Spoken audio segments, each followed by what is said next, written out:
Raymond Grace has taken dowsing to new heights, empowering individuals to gain more control of their lives. He lectures across North America, speaking to a wide variety of audiences, including dowsing societies in the U.S. and Canada. His work has been used to reduce violence in schools. We've got to talk about this. And to eliminate abuse of women and children. He has taught classes for social service agencies in Virginia and classes for policemen in North Carolina. And he's been a guest on numerous radio talk shows and has also produced a video on purifying and energizing water. In addition, he has authored 3 books: The Future is Yours, Do Something About It, Techniques That Work for Me, and Seasons of April, How to Help Your Kids Succeed. He's our guest tonight on Coast to Coast. Raymond, how are you? Welcome back. Thank you, George. I'm doing fine, and you? Good. It's been a long time. It has. It's been a little over a year. And as a matter of fact, I'm told that you had tremendous response when you were on with me in March of last year. Tremendous is kind of an underestimation. Well, you know, when we first talked, you really got me started on the power of energizing. And I want you to take us back a little bit, Raymond. Tell us a little bit about what this is first for new people who don't know who you are, who are saying, what are they going to talk about tonight? Go ahead. Okay, we want to talk about how that we have been able to energize water for the physical benefits of both people, animals, and I am told people have actually cut flowers in the water and they don't wilt after months. And we've created, I think we learned something on your show last year. You had us do an experiment in which you asked if the listeners out there would set a container of water by the radio. Well, you caught me off guard because I didn't know you were going to ask that. I never plan these things. Well, that's okay. No problem. It went beautiful. I mean, it was one of the best things you could have possibly done for me, because we energized water for your listening audience that night. And that was in last of March, after roughly 13, 14 months, I am still getting feedback all over U.S. and Canada, everywhere I go, of people that were listening to the show that night. They energized water, and it did everything from taste different to make arthritis go away. That's incredible, because if I remember, Raymond, you said that you could keep the batch, because what you do is whatever they made up, they could use little portions of it and you put it in other kinds of water, right? That was the plan, and in some cases this seems to have worked well, and in some it didn't seem to work as well.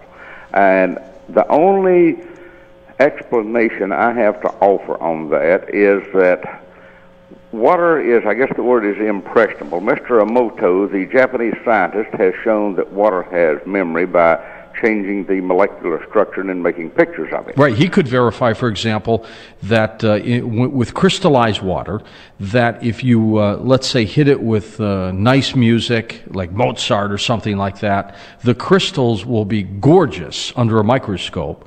But if you throw really bad music at it, the crystals would look horrible. That's correct. Yep. Well, apparently, and I don't know this for a fact, it's the only explanation I have, is that water that has been exposed to negative thought forms, perhaps arguments in the home or family, wherever, has probably absorbed that, and maybe that's what made the energy go down, why that it became ineffective. That's really the only explanation that I have to offer. Okay, I might want to do that experiment again tonight, and we'll give everybody and you enough time to prepare. Is that okay? That'd be fine. All right, now let's go back a little bit, too, in terms of dowsing. That's been around for hundreds, maybe thousands of years? Yes, sir, as far as I know. How did it start? Now that I wouldn't know how it started. I can tell you how I do it. Okay. I use a pendulum, and everyone's always wanting to know what I use. And last year I told you a 9mm bullet. Well, I've graduated to a 45 caliber now. So we don't need it on a chain. But we don't need that, right? We can still do it with something else. You can do it with whatever you got. And the real truth is, I don't know if you need anything except a good open mind and intentions. A mind is a lot like a parachute. They work a lot better if they're open. So All I ever really have to use is intention. I was actually energizing water before I ever learned how to use dowsing. So it's really intent. I've got some pretty good stories here after a while on some of the things we've been able to accomplish with it. So, and if you summed it all up in a nutshell that would probably fit the majority of America out there, you simply put your intentions into the water, you say a prayer over it, you say an affirmation, whatever is within your belief system.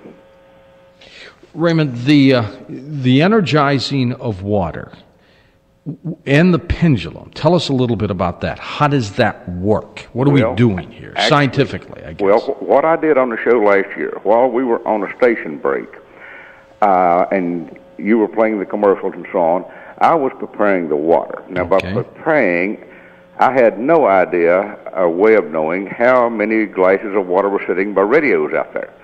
So I simply asked what I refer to as my dowsing system, or sometimes the spirit world,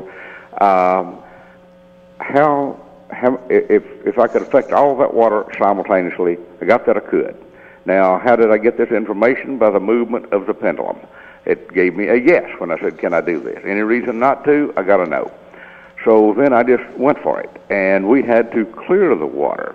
By clear it, I mean we had to remove any negative energy that was in that water, such as what usually affects water as much as anything, especially commercial water and bottled water, is the spirit of greed. And see, water has a spirit. Now, this is Native American philosophy, but really water has a spirit. And if you're going to make any if you're going to energize water to any significant degree, you need to make sure that the spirit of the water is in it. And in order to do that, you have to clear out any negative energy that would hinder the spirit of water or prevent it from being in there. Now, I know this sounds maybe a little confusing, and we've actually come across this just through a few years of experimenting, because in an experiment once at Ozark Research in Arkansas, I was attempting to energize an entire room full of water. Well, all at once I could feel something isn't right here. And I started looking around, and I found that there was one bottle of water in the room that had a different type of label on it than what most folks had there, and it did not have the spirit of water in that container, but I didn't know why. So it was just a series of quick questions. It probably took us about 5 minutes to figure out. The water seemed to have the spirit of greed in it. Well, we were able to remove this. See, every emotion has a spirit. Fear has a spirit, hate has a spirit, greed, jealousy, all these things. And these are energies that we find in water. We find them within the energy fields of people, and we find them within homes, schools, offices, and so on. Now, no one really told me all this. This is just what we have kind of evolved over the years of trying to accomplish something. So it's kind of different information, I realize, but what we find is that whenever we can eliminate the spirits of negative emotions, now these aren't ghosts or spooks, it's just that everything has a spirit to it. By the way, on our program tomorrow, we're talking with a couple individuals. There's apparently a poltergeist, a ghost type, that somehow uses water for what they do. So with what you do on the good end, there's the opposite, which is amazing. There is, because I have found demons in water. All right. It was a surprise to me, but how do we know it worked? Well, simply because things improve when you remove the negative energies. That's the only way we know any of this stuff works, is because conditions improve. You know, scientists are telling us that water is an essential ingredient for life, that without it, it's not going to happen. And I'm convinced of that as well. Do you believe, Raymond, that water is as alive as you and my board op and my producer and everybody else? Well, yes, I do, because the way I see it is a little more down to earth and hillbilly fashion, I guess, but the way I see it is our entire existence on this planet, regardless of our technology, depends upon 6 inches of dirt and water. So our bodies are made of mostly water. And with the work that we have done, we find that we can change the energy in this water, and in many cases, not in all, but in many cases, we can actually get physical results from this. Now, next hour, we are going to do another experiment where we're going to attempt to energize water with Raymond. So everybody get ready. What do you think they'll need to have on hand, Raymond, next time? They would need a container, and it doesn't matter how big. I think we could use a tanker truck if I can get one in the living room there. And it needs to be as good a quality water as possible, but I realize a lot of people may only have tap water out there, but we'll work on it anyway. Okay, all right, so that's all they need. And a good open mind on their part, and a desire to make something happen. You're going to do the pendulum and all that. Right? I'll take care of the work if they just kind of focus the intent. Okay, that'll be next hour, so everybody get ready for that. Now, once you do that experiment, what do they do with this water? Well, you need to put a thought form in it. Now, a thought form is nothing more than, in my estimation, nothing more than an intention. And that's what I do to a lot of water, is I put an intention into it. What do you want it to do? We have had people eliminate their arthritic pain. We've had them help their animals with it. We have one story of where this video I made with the water was used to energize water for a person who had a very, very serious rash and more like scales on his arm, and he rubbed it on there a few times, and it couldn't have been more than a couple of days because I had just seen him the video. And the feedback I got from him was the scales were falling off, the skin was returning to normal. Now, we're not making any claims or promises that we're going to do this for anybody. I'm just quoting to you the feedback that I have got. From this audience and some other people. Oh, yes, from your audience and from the other people that I deal with out here every week all across North America. Let's say someone's got very sore bones and he wants to take a bath, she wants to take a bath. You don't dump whatever you energize for them tonight. You don't have to dump the whole thing in there, right? You can just put a few drops in there? Well, that has been our experience with it, because after all, we did use only one drop and change the energy field. Now, the energy field, this was measured with dowsing. It wasn't scientific stuff, but it was measured with dowsing. But we energized about a 23,000-gallon swimming pool with one drop of water, and the water, the original energy field of that pool was about 3 feet, and it expanded to 40 feet within a matter of minutes. Okay, now let's talk about the properties of this water, the energizing, and why it works. What happens? Okay, I don't know if I can answer that question very well for you, because I don't really know why what happens. And maybe nobody does. I have been fooling with this for years because I realize that we're in trouble. The world is, all over the world, on water. Every day we have less drinkable water, and every day we have more people using it. And the reason I got into it was because of my kid. I got to thinking, well, by the time she's old as I am, what's she going to be paying for a bottle of water? And somebody has to do something, so I just volunteered for the project. And I had no idea it would catch on as well as it did. And we have 4 projects that we are trying to promote out here worldwide, and the water project is one of them. Now, tell me a little bit about your project of decreasing violence in schools. How are you tying this into what you do? Well, since energy is impressed upon matter and our thoughts are energy, it seems then that we can project our intentions to various places and situations and be able to change them for the better. Now, what we've done, we've started a website. The Toronto Doubters have a website, and it's called the Project Network, and there's a link to it on my website also that has a brief description of how to change the energy in schools. Now, our experience on this has been somewhat limited, but quite positive.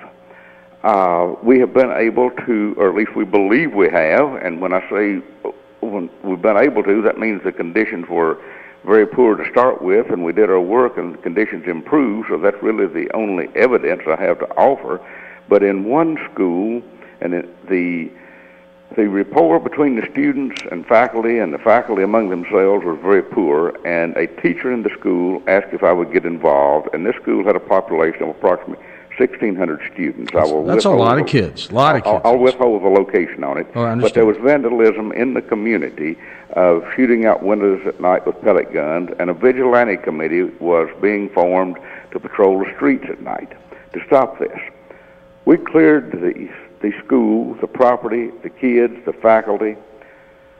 I got an email a few days later from the teacher saying that the conditions in the school, the rapport, the respect, and so on had greatly increased, but what really happened was all the violence in the community stopped. How did that happen? What did you do specifically? Well, basically, I depossessed the place and the people.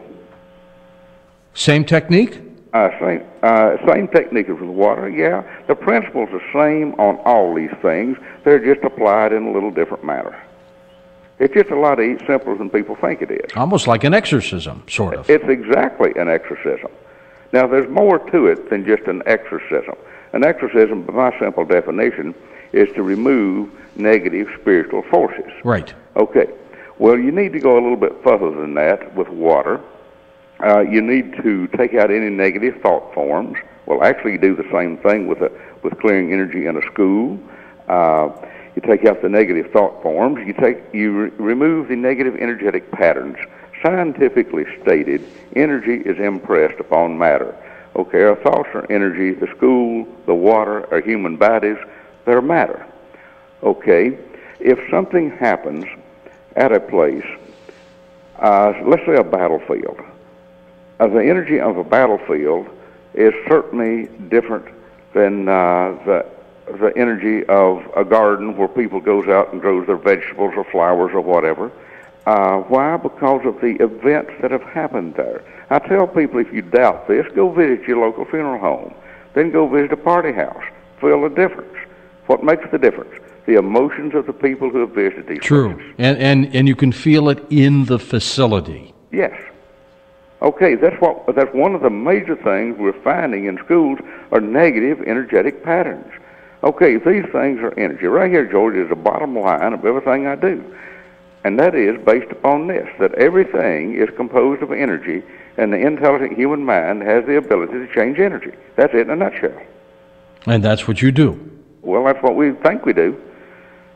When we come back at the top here, at that half hour here, can you teach us how to do this? Yeah, I'll run you through that. It's basically what's on our project network, but sure, I'll be glad to do that. Okay, now this is not the water experiment. That we're going to do next hour, and then again, Raymond will tell you how you can use this in an application every day. When you started getting responses from our listeners when we did this program in March of last year, Raymond, did it surprise you?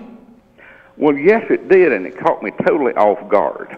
And I still have emails, many, like maybe a couple hundred, that haven't been answered and unfortunately probably won't be, simply because I'm on the road a lot. And if I'm only home a couple of days during week-long trips and sometimes as much as 3-week-long trips, there simply isn't time to answer all this mail. The After Dark newsletter, the UFO edition, it is a dandy. You can still get that and 14 issues for the price of 12 when you call 1-888-727-5505. You can also go online at coast2am.com. We'll be back in a moment with our guest Raymond Grace and Energized Water on Coast to Coast AM.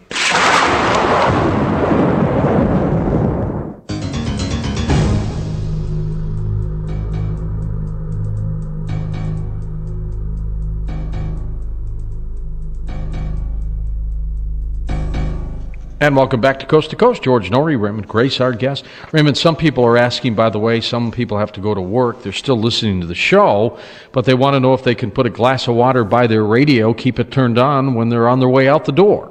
I don't see any reason not to. Okay, so they physically don't have to be there, right? No, sir. We've energized a lot of water without the participation of the person that was going to drink it. All right, let's talk a little bit about how one removes negative energy from water or anything else, like the school building, as you mentioned. Let me briefly explain then. I use use all these methods with dowsing, or another way of saying is dowsing is a way I use all these techniques, might be a better way to say it. And I use this little pendulum I have here, or sometimes I'll use a different type of instrument called a bobber, but right now let's just stick with the pendulum. And what this does, this tells me that energy is being moved. And also you can tell by the length of time and the velocity at which your dowsing instrument moves how much energy is required to correct something. Now, clearing energy, no matter where it is, the first thing you have to do is recognize the problem before you can solve it. So you have to check the place out, and I usually check to see what is the energy level, and we have a scale on which we measure this. And I'll check the energy level of a school. We do this every week somewhere. If there's someone in the audience that has a kid in school, that's usually what we take for a class project. So the first thing I always look for is any type of negative spiritual interference, by whatever name. And we will actually depossess the place or do an exorcism, one and the same, and it takes, maybe 30 seconds. And all I do, I work very closely with the spirit world. And actually, I tell people I don't do anything. All I do is ask that it get done. I just ask my spirit helpers to take the negative entities that may be in a place or affecting the people. Basically, we chase out the ghost, to simplify it. And a mass exorcism might take me, 30 seconds to a minute. That's pretty fast. Well, I tell people there are those out there that do exorcisms, have been for hundreds of years. We can usually have the spooks chased out before they ever get their candles lit. That's pretty darn good. Okay, now, why do you need the pendulum or the bobber or whatever? I'm not going to say that you do need it. They're simply tools. Okay. Now, they're good tools, but I'm not going to tell you that it is a necessity. The biggest reason that I use them is because it gives me a physical movement for what I probably already know intuitively, but I either don't recognize that I know it or I think that I'm making it up. And also, it gives me a physical movement when the job is completed. So having a physical movement is evidence that seems to satisfy our left brain. Raymond, go ahead, please. The movement of this energy to get rid of the bad and just keep the good. Mm-hmm. What happens to the bad energy after you move it? All right, let me give it to you kind of word for word, the way I have written it up in my techniques book. All right. I simply ask my spirit guide to take the negative entities that are affecting the people, the place, and so on, over to another realm where they will be given appropriate treatment, sent on to where they're going. See, I'm no authority on these realms of the spirit world, but having visited a few of them, there are other realms out there, or other dimensions other than the one in which we live here. And it seems that these things, some of them come from another dimension. Now, what we refer to as negative entities, what you might call ghosts, as near as I can determine, are the spirits of human beings who once lived on Earth. And they may be stuck here for various causes or various reasons. If you want to talk about walking spirits over a while, we'll be glad to tell you some stories on that. The next thing is, which is even worse, is what I call the demonic forces, which apparently are non-physical. They have never lived as human beings, and they are from another dimension. Now, beyond that, I cannot offer much of an explanation. That and the poltergeist, they seem to be fairly similar. And we ask that they be taken to another dimension where they will not be able to return to Earth or do any harm. So the obvious question is, how do you know this stuff works?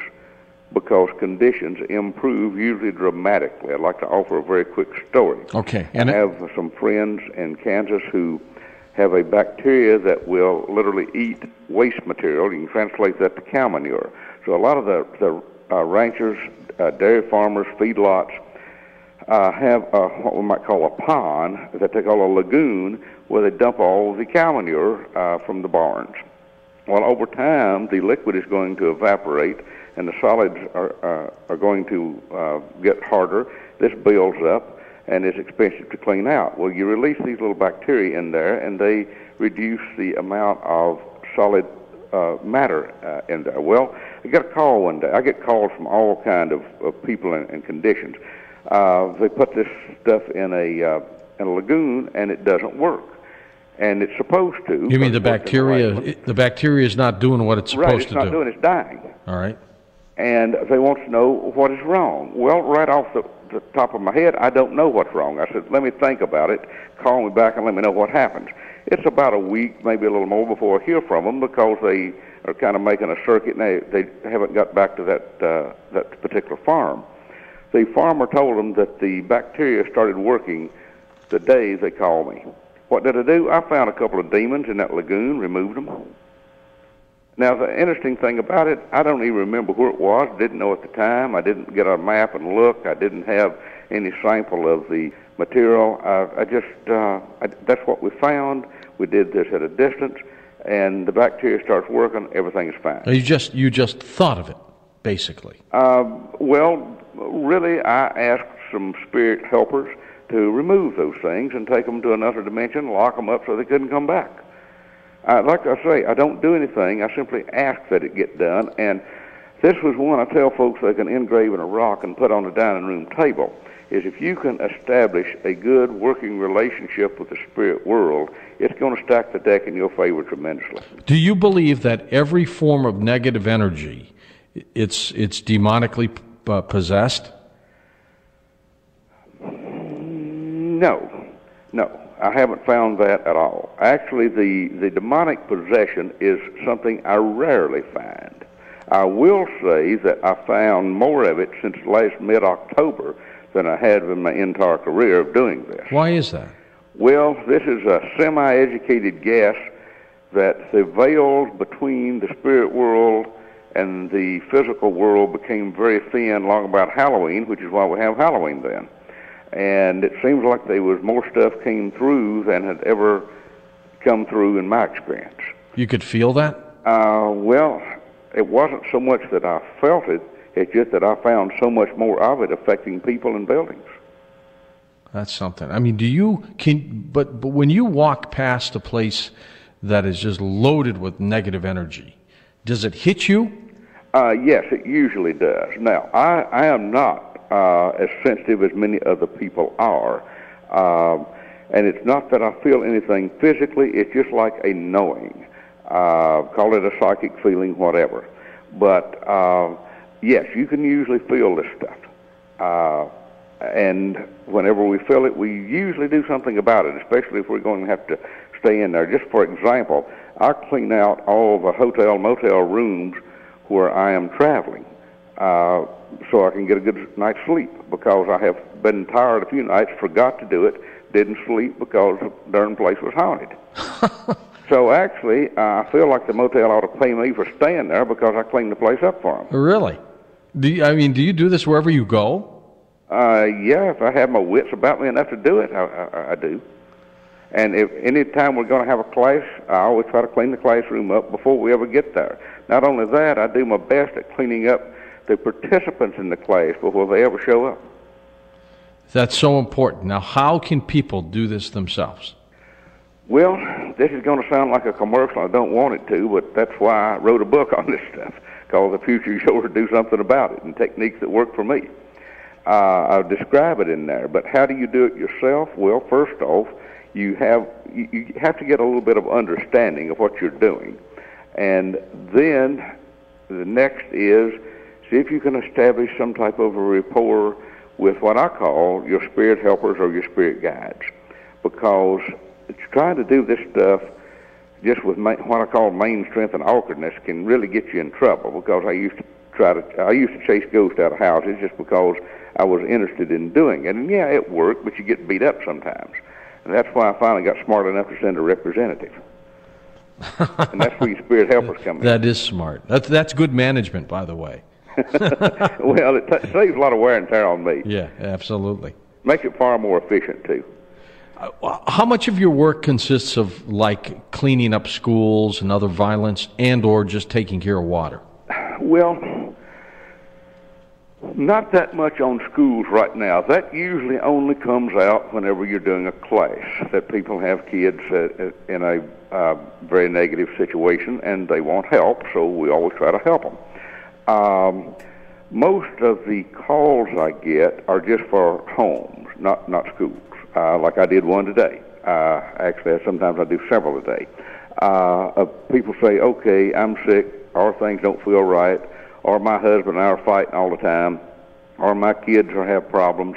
Well, the first thing you got to look for is negative spiritual influence. Now, when I say that includes a whole lot of stuff, including poltergeist. So that's the first thing you always remove, because without that, nothing else is probably going to work. Where did I read that a police officer, I think it was an endorsement in your book. That is correct. It's on the first page. That a police officer endorsed it, basically. Tell me Yes, about sir. this story. Yes, sir. Well, this was he was a longtime friend of mine, and there was a serial killer on, they called him the I-29 Stalker, south of Charlottesville, Virginia. And this fellow came to me and wanted to know if I could help find him. Well, my abilities of finding people aren't that good, because one night the police called and offered me $45,000 to find one of their most wanted in the nation. And believe me, I tried, but I wasn't successful. But I said, I bet I can stop him. He was dead within 4 days. Now, what happened on this I-29 Stalker, he just disappeared. Now, no one knew who he was. There were posters out all over the state of Virginia for him, but no one really knew who he was, because no one had been able to identify him because he killed his victims. Well, he disappeared for 6 years. Now, frankly, I didn't know if he was dead or alive. About 7 years later, he surfaces again. He makes one attempt. The person recognizes, the lady recognizes him, and the man kills himself. Now, this is a matter of public record. We have worked on a number of cases like this, prove that. All I can say is, after we worked on it, things changed. And there's been numerous instances like that. And one of the things I try to do is teach other people how to do it. And in a nutshell, in my opinion, the best way to depower an evil, well, that is the reason we have this. So this is not a commercial project at all. It's simply a way to improve conditions here in the world in which we live. And everybody get ready, because right after the top of the hour, we're going to do this water experiment. And by the way, can you do it, turn some of this water into ice cubes? I haven't been able to do that, but I'll tell you what. Someone read my book and wrote me an email saying that she used these techniques and prevented the water from freezing in a horse trough last winter. Oh, She really? was having to cut holes in the trough so the horse could drink. Now, she stopped it freezing. As good as this might work, Raymond, if you had a pool of polluted water, you wouldn't drink from it, even if you did this, would you? Well, I wouldn't. Not if I could do better, I wouldn't. But if you're asking me if there was no other water to drink, would I energize polluted water and drink it if nothing else was available? Yes, I would. How about with salt water? Could you do that? Could you get that? I don't know. We have no evidence that we've ever taken salt out of water. Now, we have evidence we've taken arsenic out of it. I mean, we have reports by the whatever the water control board is in Canada, where the water was tested before and after, and arsenic disappeared. And I figure, well, heck, if we can take arsenic out of water, we can probably take anything else out. But no, I've never tried it on salt water. Were you concentrating on taking out the arsenic? Yes, I would ask to do it. And you did? Well, according to the water analysis reports, it went somewhere. the water contained, now this was after it had gone through the best of the filtering systems the man had. It still contained 46 parts of arsenic per million. 2 months later he called, and his unfiltered water then contained only 7 parts per million. He had it tested a year later. There was barely a trace of arsenic in it. What's the most dramatic story that you've ever encountered? That's probably it right there. Right there. Because I talked to an environmental lawyer about this, and she was telling me, she said, no one in the history of the world has ever taken arsenic out of water. And I said, well, I never went to school and learned it couldn't be done. I always thought that when people were doing dowsing, that it was with tree branches or something like that, and they were walking around looking for water. Well, that is the general term on it, but I figured if people could find a vein of water maybe several hundred feet under the earth, there's got to be something more there than the 5 senses. So rather than use a tree branch and look for water, I use a pendulum and look for negative energies that's affecting people. Same principle.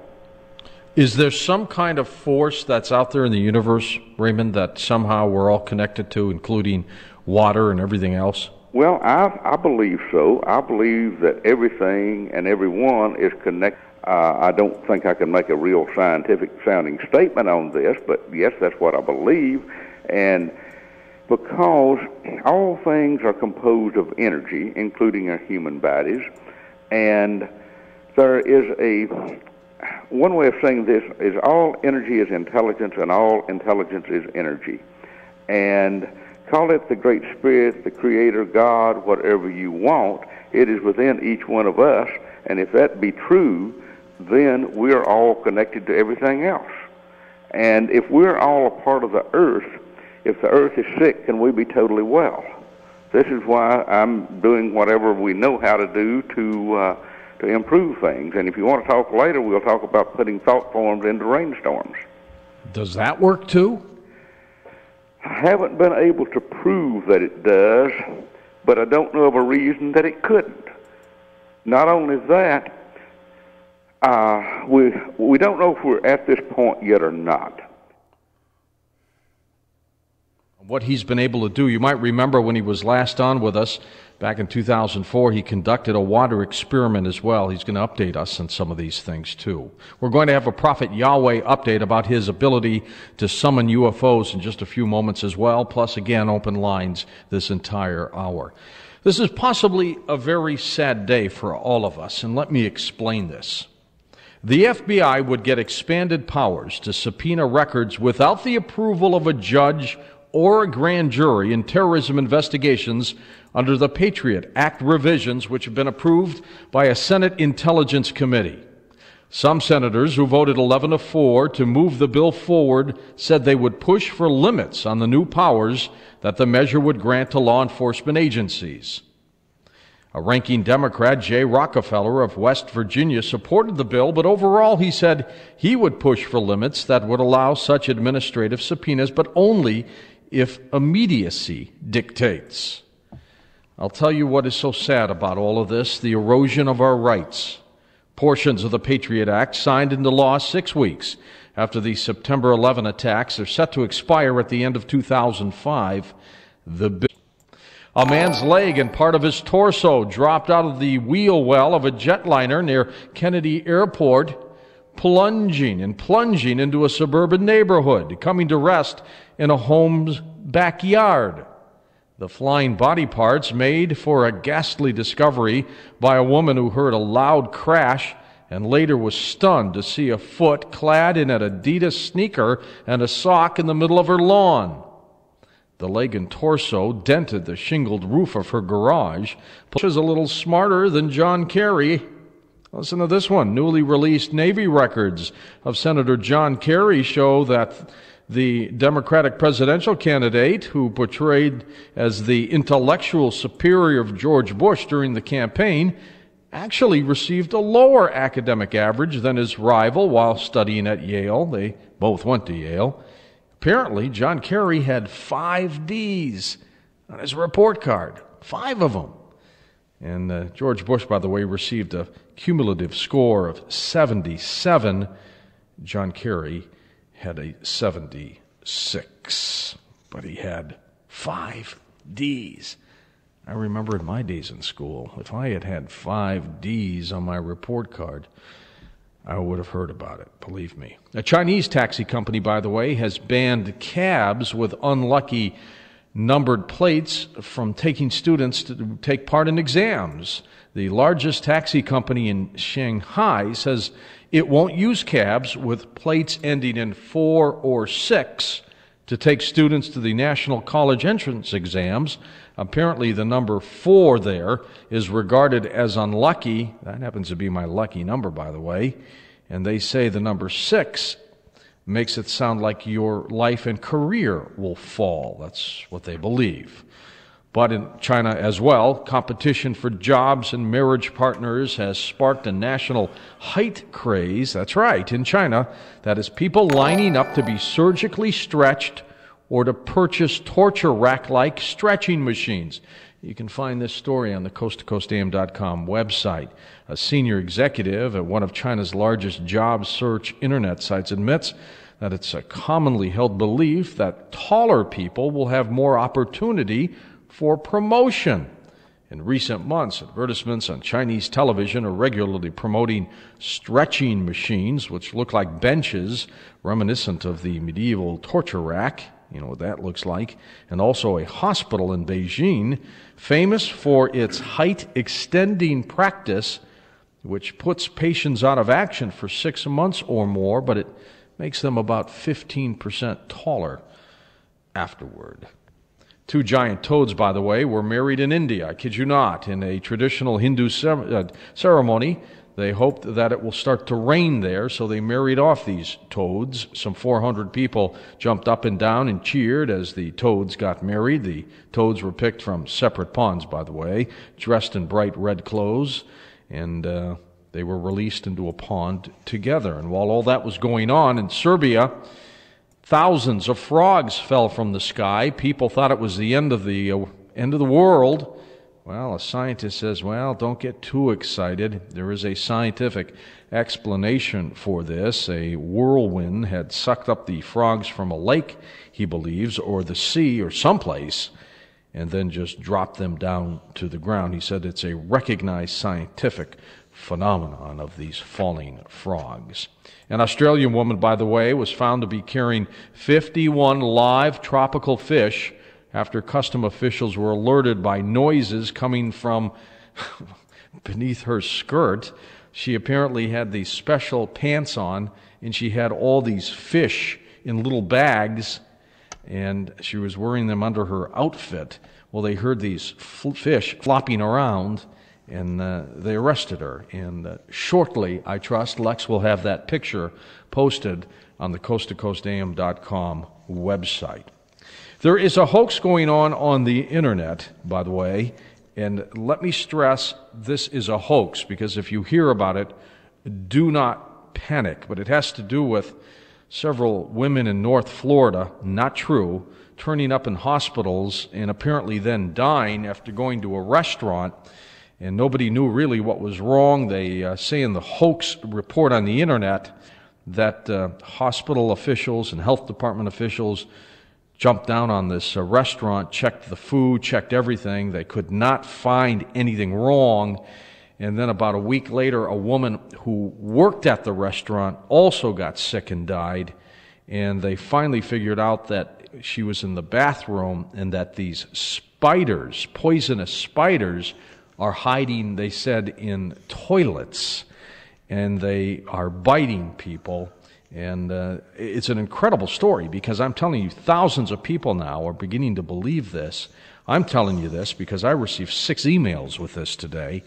It is not true. This one is a hoax. And by the way, when you look at strange stories, get up to the coasttocoastam.com website under listeners' email. Peter F. writes in, he went to the website from Gerald Pitts. Remember when Gerald was talking about Jim Morrison, and Gerald believes Morrison, the singer, is still alive? Well, what he did is he superimposed the photo of an older Jim Morrison over a younger Jim Morrison, and he says the resemblance is uncanny. So go ahead and take a look at that too on the coasttocoastam.com website. Here are the phone numbers. We've got open lines for you. We'll also get a quick update from Prophet Yahweh in a second. West of the Rockies, 800-618-8255. East of the Rockies, 800-825-5033. First-time caller line is 818-501-4721, and the wild card line, that's ready for you, 818-501-4109. I'm George Norrie. This is Coast to Coast AM.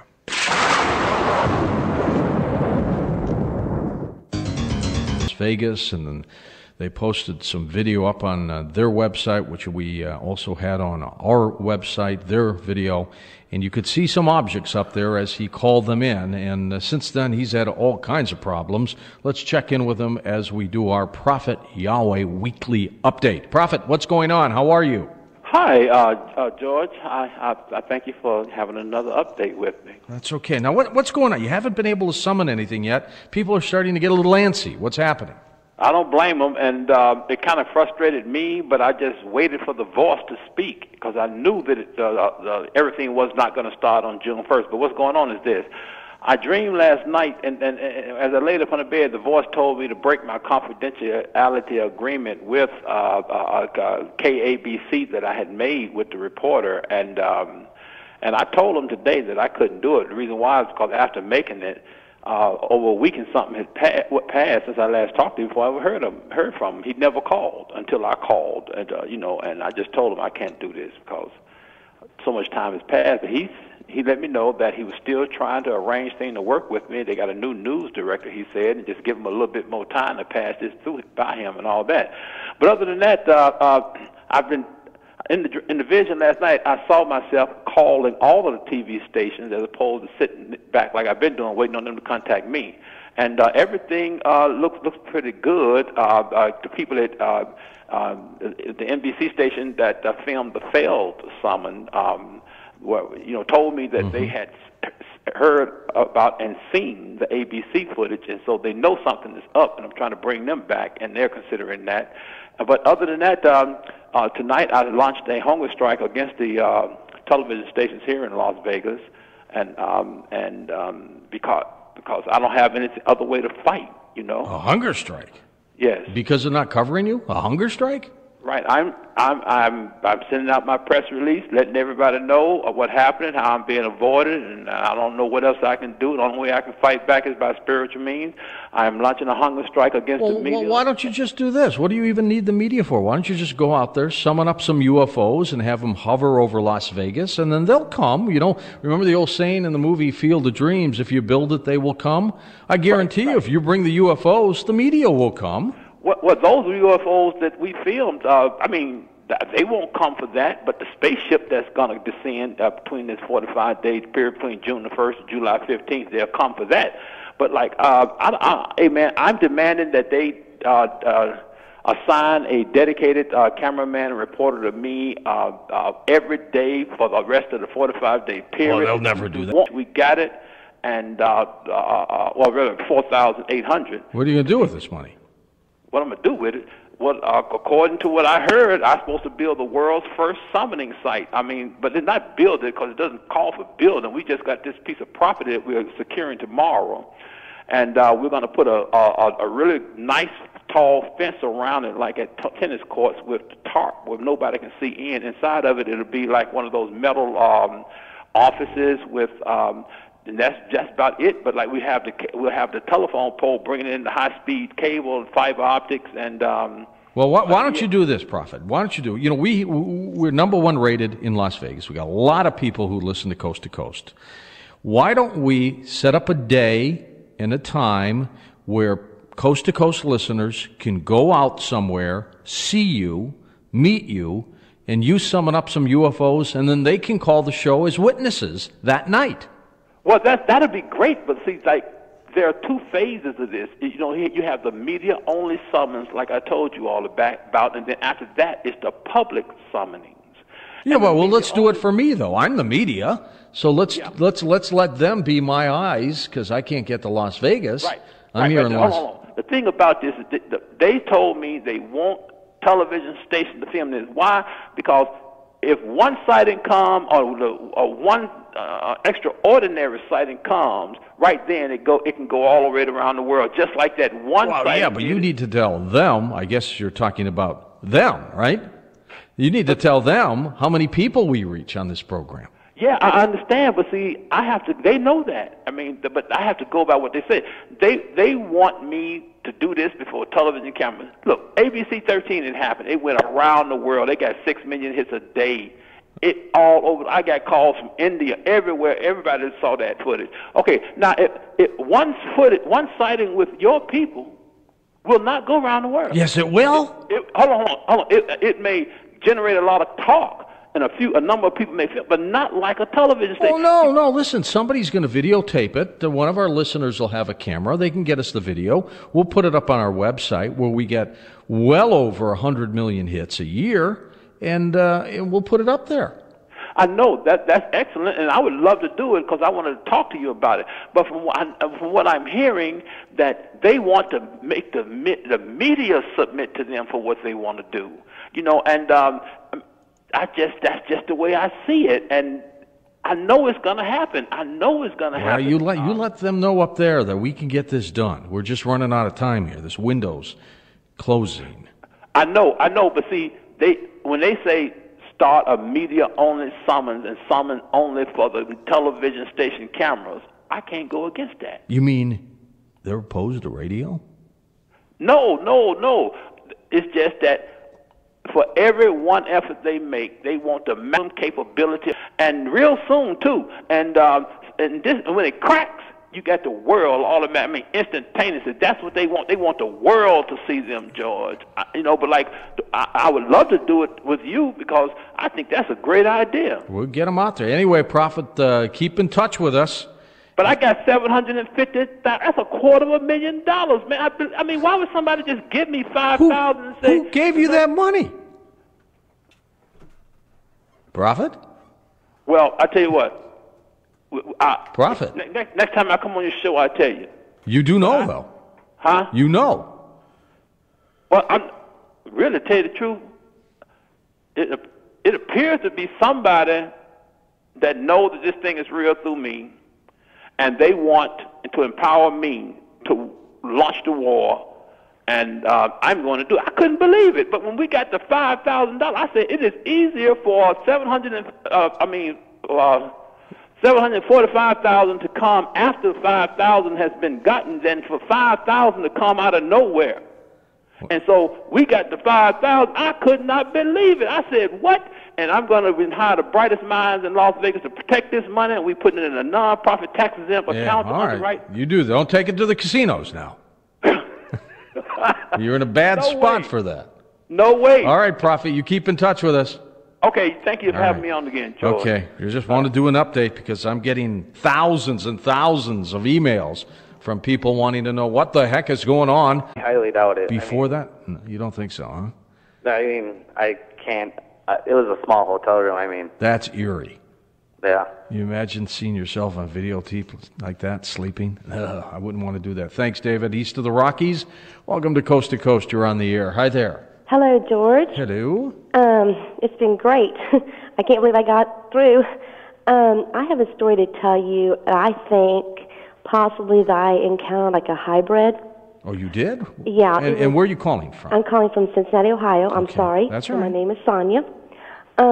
Years and years ago in the 70s, what reminded me of this, well, actually I never forgot it, but what reminded me again of this is that story a couple of days ago when that lady was on and she was talking about her daughter had that roommate. Yes, Rachel. Rachel was the roommate. Like when her sunglasses fell forward and her eyes were so strange looking. Well, we were at Opryland when they used to have like that theme park. Years and years ago, my parents and I was young, it was in the 70s, and we were in line. And all of a sudden, I looked around, and there was a little girl, same age as me, I guess about 9 or 10 years old, and she had sunglasses on. She took them off, and her eyes, they were the weirdest eyes I've ever seen in my life. But she looked human, but her eyes were what, huge? They were like, have you seen a Crayola crayon that is like yellow-green? Like a reptile? They were not a normal human green eye. And not only that, her pupils were like cats. What about the size of the eyes? The size of the eyes were normal, but it was just the color and the pupils. The pupils were not normal. Up and down. That's what they were. Ours are rounder, you know? They were like cat eyes. They were like if you shine a light into a cat eye and their pupils get real small. Yes. It was like an elongated kind of diamond shape. How long did you witness this little kid? Maybe like, I don't know, 5 minutes maybe. And the odd thing is that how she acted too. It wasn't like, it was, she kind of like had like a robot. You know, okay, they would guide her through. Like maybe, you know, to the ride. What if she was a robot? It's kind of funny because like a year after that, we had to do a book report. And it was a book report, it was a science fiction book, and I can't remember what the name was, but it's about these people that they wanted a child. They couldn't have one, so they went to an institution that would give them like a hybrid or a clone type of child. Sounds like a Twilight Zone movie. Yeah, and the thing of it was, is then the child didn't have no emotions, and it turned bad at the end of the show. I mean, you know, at the end of the book. I mean, but when I first started reading that book, I immediately thought of that little girl.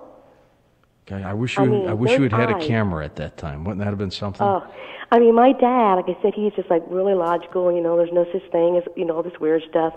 And to this day, they are in their 60s, and to this day, they still have no explanation for that. Yeah, this got to them, didn't it? I mean, she was like a robot. And then they saw her with her glasses off. And then her mom whispered something to her ear and took her glasses and put them back on her face. What do you mean she did something to her ear? She did something to her ear, and then she took her glasses and put them back on her face, her sunglasses. And then she said, don't take off your sunglasses because it will hurt your eyes. Now, I wonder if, and I'm going to go on the internet and search. Hey, thanks for the call. I wonder if there's some kind of eye disease that gives you that look in that impression, and then the same kind of pupils like a reptile or a cat. Maybe. First-time caller line, welcome to the show. You're on Coast to Coast. Hi there. Hey, George. Yes, sir. How are you? I'm wonderful. This is Scott. I'm Granite City, Illinois. Oh, yeah, not too far. You know what? Last week I could have heard that honk. For real. I'm always out there. All right, what's up, Scotty? Well, you always have people calling in on sleep paralysis and what do you call it? The old one. The old hag syndrome. The old hag syndrome. Well, from as early on as I can remember, maybe 3-4 years old, ever since, you know, first memories, up until I was 23 years old, maybe 20 years, you know, I every single night went to bed scared to go to sleep, and I would sleep with the light on because it seemed like it happened less often if if I had the light on. And you're talking anywhere from 8-10 times a night. You know, I would be woken up by this, like, sleep paralysis, and I felt that there was somebody in the room. Up until you were 23? Up until I was 23, and there's a reason why it stopped happening when I was 23. That's what I've been dying to get through to you. Every time I call, it gets me kind of... How old are you now? I am 31. So for 8 years, you've been trying to get a hold of Art or me to tell us this story. I'm Close to it. This is the first time I've got through. I've called maybe 3,000 to 5,000 times. Well, what happened then at 23 or right after that made this all stop for you?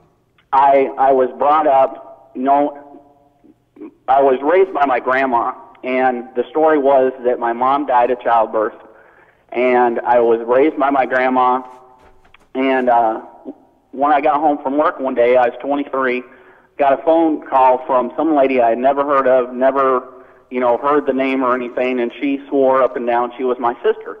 Well, I was an only child, didn't have any other relatives. Well, come to find out, she was my sister. My mom was still living, and that's what I wanted to call about. Was, I'm not saying this is the situation for everybody, but I feel that the old hag syndrome, the sleep paralysis, it was somebody trying to get a message through to me, and ever since I've been reunited with my sister and my mother, I've never had the dream happen again. That's amazing. Now, if you can tell us, if you want to share this very quickly, what happened? Why were you told that your mother had died giving birth? There was, it's a big time Jerry Springer story. I mean, I could talk to you all night long about it, but there was good reasons. My father and my grandmother, one day my mom went to the beauty salon like she did every Saturday to get her hair done, came home, half of everything in the house was gone, including me, which kind of upset me at the time when I was 23, to find out my entire life that, I had been, lied to and betrayed. Oh, my. But, so your mother was not the guilty party here? No, mother was not the guilty party. The mother was the innocent victim, kind of like, and, I mean, everything happens for a reason. I still don't really know why, but I think that, the way everything turned out, my sister is my best friend. I have a good relationship with my mother, and they all live down in near Houston, Texas. I'm related to half of Victoria, Texas. I have 4 aunts, 4 uncles, and I can't even count all the relatives I have down there. Well, I'm glad it all worked out for you. Oh, I appreciate it, George. I want to thank you again for keeping me and all my fellow truckers entertained every single night. We listen to you every night. And we're going to be doing that for years to come.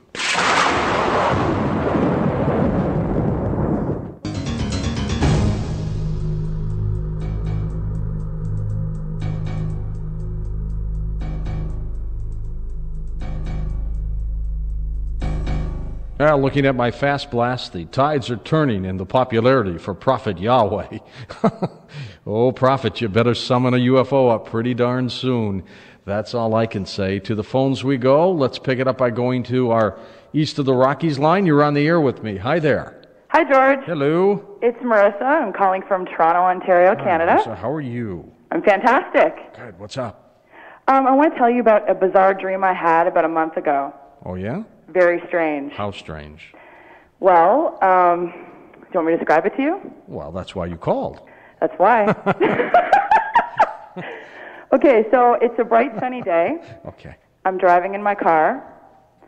I'm checking my look in the rearview mirror, trying to see if I look good, A typical woman, right? Absolutely. Putting makeup on in the car while you drive, right?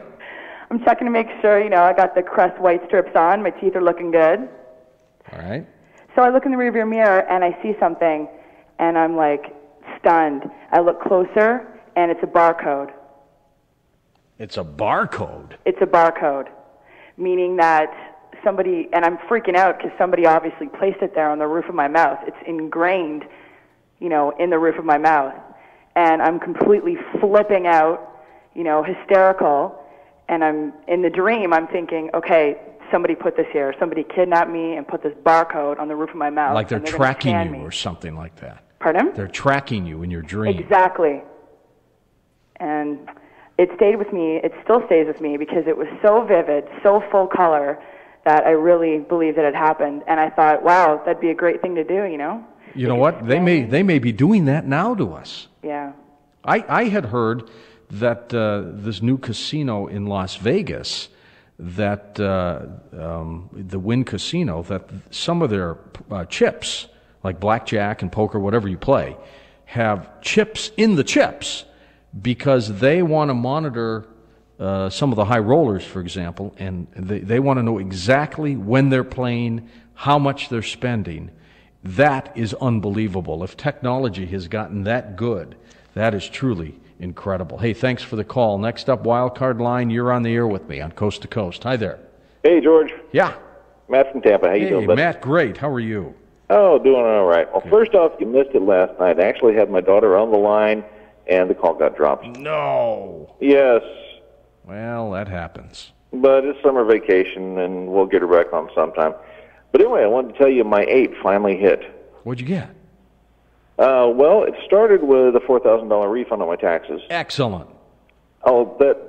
And then my boss, I was working a day shift Sunday, and my boss called me up. He said, I've been talking to some people. We're going to make you personnel manager. You're getting an office.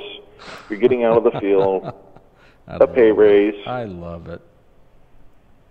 See, and you just did it because it was fun and you believed it.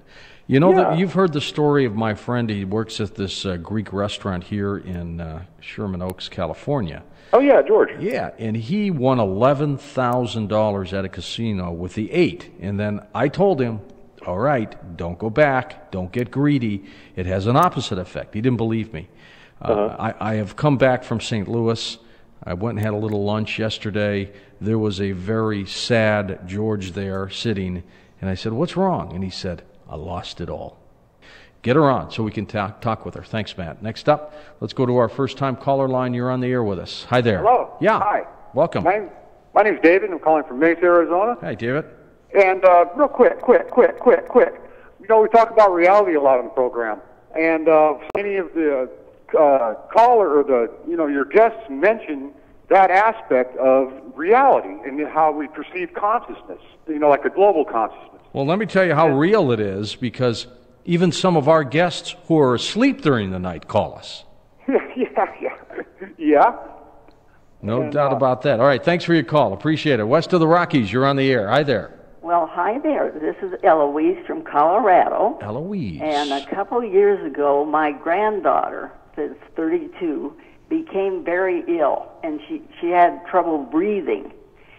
And we found a bed bug in her luggage, and so she looked up bed bugs on the computer, and I'm just wondering if Q fever, SARS, and bird flu don't have the same cause, and it's airborne degenerated feces from bed bugs. It might be. As a matter of fact, Eloise, there was a report yesterday that this super bacteria that looms could stay in hospitals, for example, for weeks and weeks and weeks. Mm-hmm. Even when they think they've gotten them all, they're not. They're everywhere. I'm just thinking the answer might be vacuum sweepers.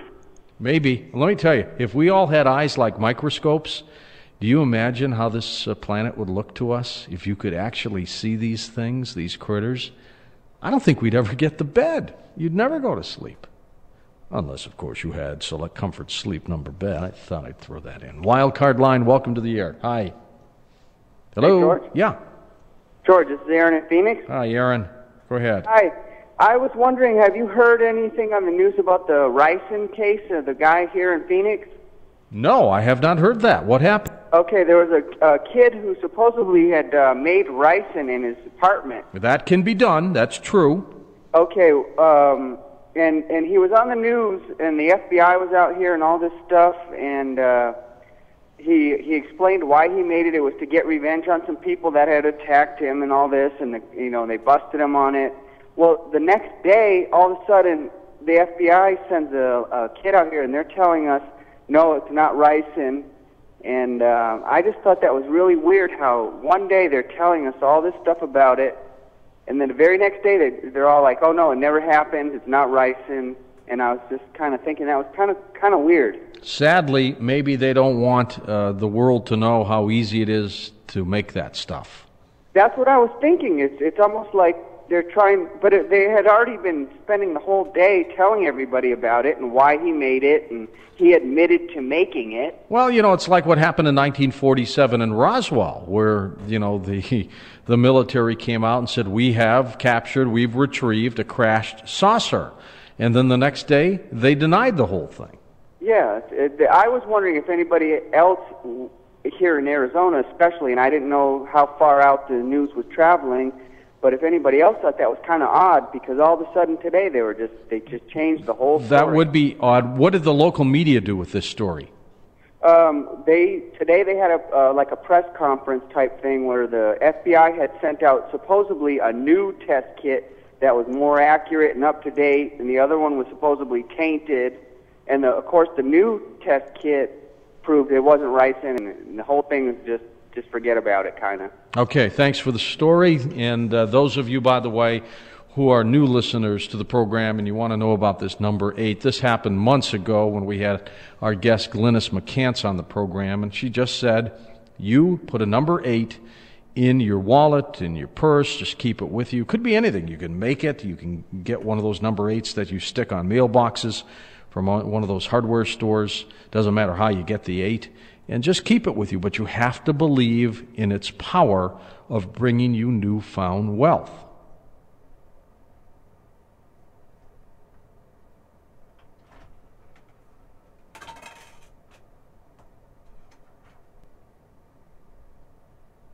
Course again? Well, Toronto Delta is called the Water Project, and if they would just look up the projectnetwork.com or get the link off my website, it's going to offer quite a bit of information on water and also the other projects we have. So they can get the info they need that way. Yeah, I think that would probably be a better use of our time. Okay, very good. Let's go and answer some calls because they're piling up already. First time caller line, you're on the air with us. Hi there. Welcome to the show. Hi. Hi, where are you calling from? I am calling from Jacksonville, North Carolina. My name's Denise. Hello, Denise. Go ahead. Denise? Oh, Water, possibly? Denise, I'm losing you. Where are you? No, we're going to have to let you go, dear. Go get another phone. Wildcard line, welcome to the program. You're on the air. Hi there. Hello, this is Diane from Austin, Texas. Hi, go ahead, Diane. Many blessings from Mr. Grace. I am a therapist, and I use a lot of different healing modalities. I am an alchemist, and I love using the Dr. Emoto's water oracle cards, and I use my pendulum, but I don't ever use my pendulum with clients because sometimes they get kind of a negative connotation, but I use it. But I'm curious, this seems so simple and so practical that I could maybe get rid of some other things I'm using. And with that pendulum, I feel real confident with myself, but in your books, do you teach? I know you need to teach, in the books, but just curious if there's anything we can. Should we use all this together with some other things, or use your stuff separately? Well, if I understand your question correctly, you won't know what all you can use it for. It's kind of doubtful to imagine any phase of your life that you could not improve with this. The list is practically endless. It just doesn't apply to water or changing energy in the home. It works on changing your own moods, on balancing you with earth energy, which is one of the things right now that a lot of people seems to be thrown out of balance with earth energies. Like if you wake up grouchy every morning for no good reason, chances are you're out of balance with the energy of the earth. And I actually use it to check out routes wherever I'm going, to see which is the best route to travel. Use it to make all kind of decisions, and all it is really is nothing magical about it. It's just a way to access your intuitive ability. Isn't it smart also to drink a glass or two of water the minute you wake up, Raymond? Well, I always do. I really do, every morning. And I put thought forms in practically every drink of water that I ever drink. All right, when are you going to start bottling your own water called Ramon's Supercharged Water? Well, actually, there was a project started with the Toronto Doubters called the Water Project, in which I energize water for them, and they have literally shipped out a few thousand bottles of it, and they're getting pretty good results. And they'll have it at the American Society's of Doubters Conference in Vermont. And the website on that, if you want information, is asdconvention.com, and you can get information on it there. Okay, next up, let's pick it up by going to our East of the Rockies line. Welcome to Coast to Coast. Good morning. Good morning. Hi. My name is Carl. I've met Raymond before. I was also one of his conferences at the ARE just recently. And I wanted to ask him a question about something I've noticed with my pendulum. I've noticed a couple of times it's drawn the what you call the flower of life, only in counterclockwise direction instead of clockwise. I have no idea what that could mean. Well, sir, if you watch me raise energy, you got to remember you were looking at this from the opposite end. If I had turned around and you had been standing at my back, you would notice that the instrument had been spinning clockwise. Yeah. I've had to do it both directions, and I was wondering if it made a difference.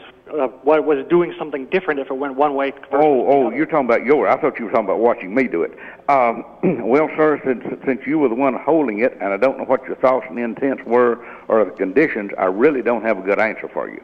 I was trying to help somebody. The only suggestion I can make is perhaps it was clearing the energy in the room, removing something, which is why it was going counterclockwise. Oh, okay. All right, does that help you?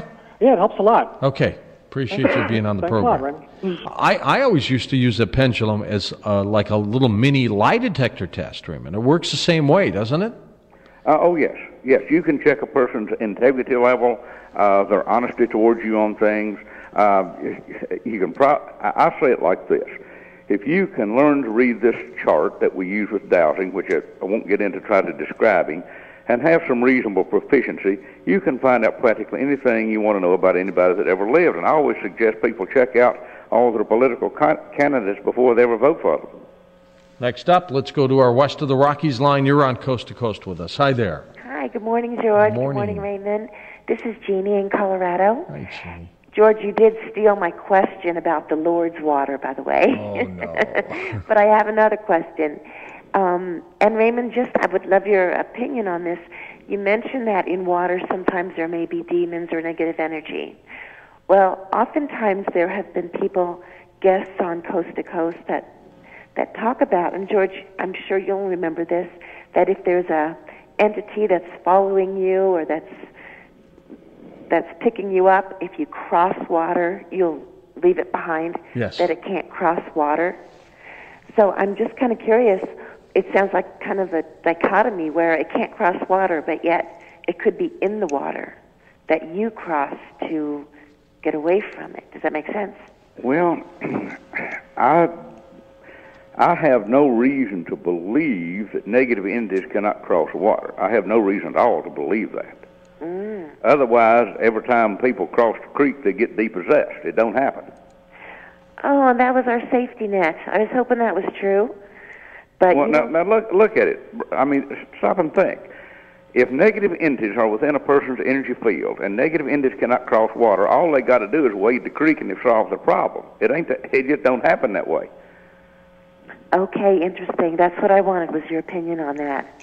And I can't wait to get a pendulum and try it. That sounds so interesting. Well, thank you for your call. Okay, appreciate you being part of the program. Wild Card Line, you're up on Coast to Coast with us. Hi there. Is that me? Yes, sir. Oh, okay. George, this is Bob. Hey, Bob. I'm running across Wyoming here on the western side here, trucking along. Good to have you with us. I got maybe two questions here for Raymond.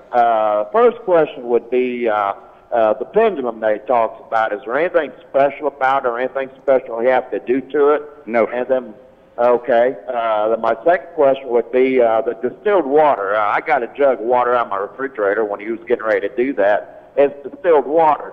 Now, why wouldn't the distilled water be as good as anything else? Well, I don't know the why of it, but when I check it out, I've never gotten a good reading on distilled water. It may be good for some purposes, like putting in the radiator of your truck or in your steam iron, but frankly, I don't drink it. I drink spring water. But here again, maybe that's just my belief system, but my dowsing has just indicated it's really not very high in energy. It could be possibly because lack of minerals and everything like that. Well, that might be. Okay. Well, then next hour, or next time this is replayed on Accent Radio, I'll stop getting a bottle of spring water then. Well, sir, let me offer you a tip. If you know how to douse at all, before you buy a bottle of water, ask this one simple question: is the spirit of the water in this water? And if it isn't, leave it on the shelf, because a lot of it out there is really not very good quality. Yeah, I know you're right about that. A lot of it just comes right out of the ground, and they advertise it as something else. Okay, well, I appreciate it. Yes, All right. sir. Likewise, too. What if you go to third world nations with this? I bet you could help their water system considerably, couldn't you? Well, maybe. I was on an internet radio show one night, and someone wrote in and said, "Come over here and purify our water." And I said, well, first off, I don't know that I have the ability to do that. And even if I did, it wouldn't do any good, because if assuming that I could purify all the water in your country instantly, you would have it polluted again by the end of the week. The problem is lack of respect and ignorance. Whenever we solve those problems... This is Denise again. Oh, what happened to you? Oh, I'm out in rural North Carolina in the middle of nowhere delivering the Jacksonville Daily News. All right. Mike, just simple question. Have you ever had anyone mention that it's helped them lose weight? I've had problems for years losing weight, and I've just wanted to know if you've... Ma'am, I'm going from kind of a faded memory here, but yes, seems like there has been an instance or so there. And what I would suggest you do is put a thought foam into the water that it would carry off any excessive fat cells, any excessive water. Now, that's just a suggestion. It's certainly not a guarantee, but you certainly don't have anything to lose by it, because you're going to drink water anyway, so you might as well put some intentions into the water that you're going to be drinking. Well, it's definitely worth a try. I thank you. And Mr. Norrie, I thank you for having the show. It's great. All right. Thanks, Denise. This really is remarkable how this can be done. And I got to tell you, I ran out of that supply that you gave me the first time that we did on the program, and I tried it the second time. Here's the thing. How do you know if it works? By the results you get. If you don't get any results, then it probably didn't work. I energized some for a friend once, and I overdid it. She wanted to clean her body out, and we gave her diarrhea.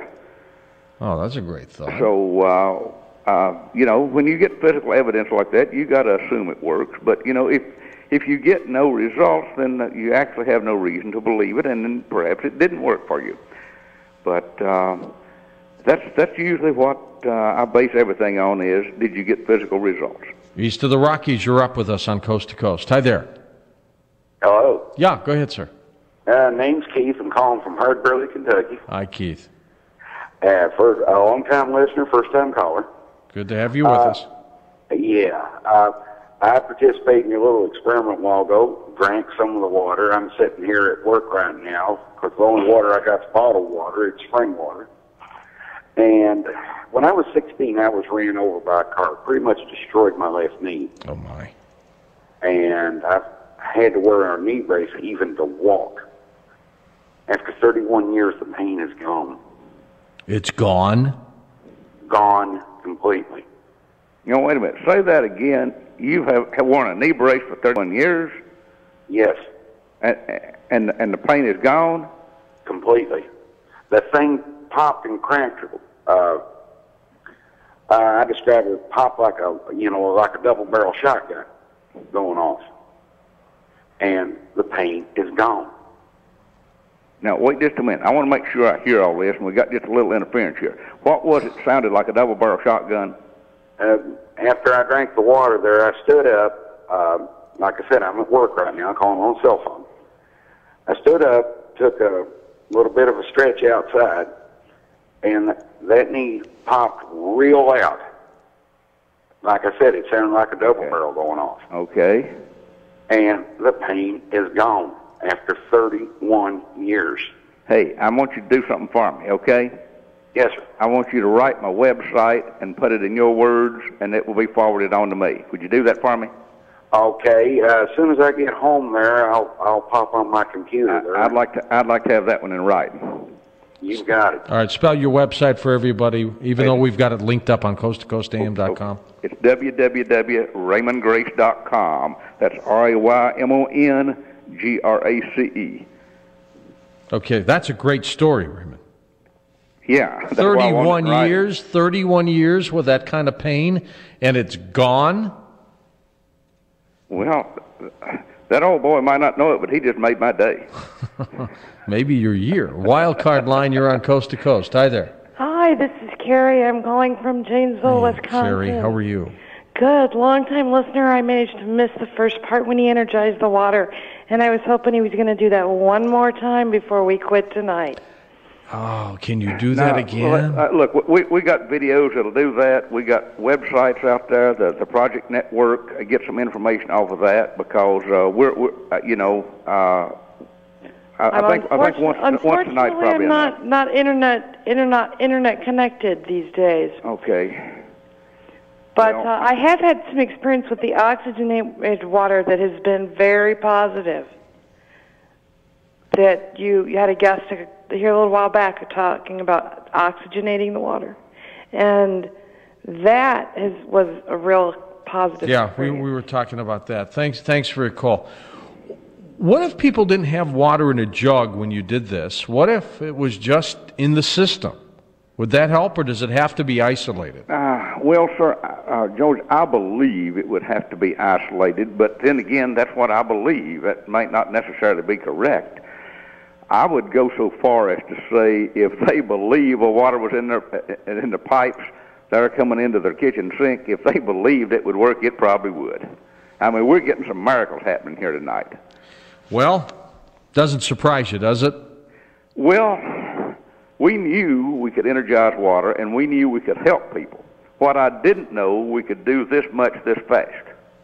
See, George, you started a revolution here with me last year, because up till that point, I did not know and had not even thought about energizing water over radio waves. It's huge. You know, we had Uri Geller on. I've had him on several times, and he has got this incredible ability to tap into energy. He can make clocks and watches start that have long since died. Yeah, I know, Uri. He and I were on the same speaking platform one time several years ago. All right, well, I did the same thing with him. I had people bring their watches close to the radio, watches and things that hadn't started in years, Raymond, and they started up again. Yeah. I mean, it's just energy. I sprout a radish seed one time in the palm of his hand. Yeah. And I mean, and you've done the same thing. I think the radio waves are just a mechanism to allow all of us to tap into something that's out there. Well, George, we're going out on a limb on something, and this is an experiment, and I clearly stated in the film it was an experiment, but we're going to see, working with our school project, I know most people do not have the courage to go down to their local school and say, hey, my kid goes to school here, and I want to play this video and clean out the energy. Now, they'll do it in their homes. Most people don't have the courage to go down to the school and do it.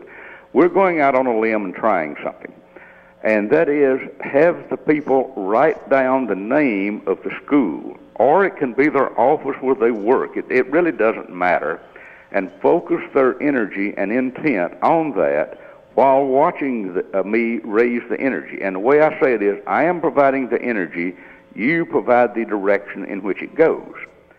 Water poltergeist, absolutely. Something evil that's been cropping up, and we've got a dual series of guests. That'll be on our next Coast to Coast program. But we'll be back with the rest of your calls in a moment on Coast to Coast AM.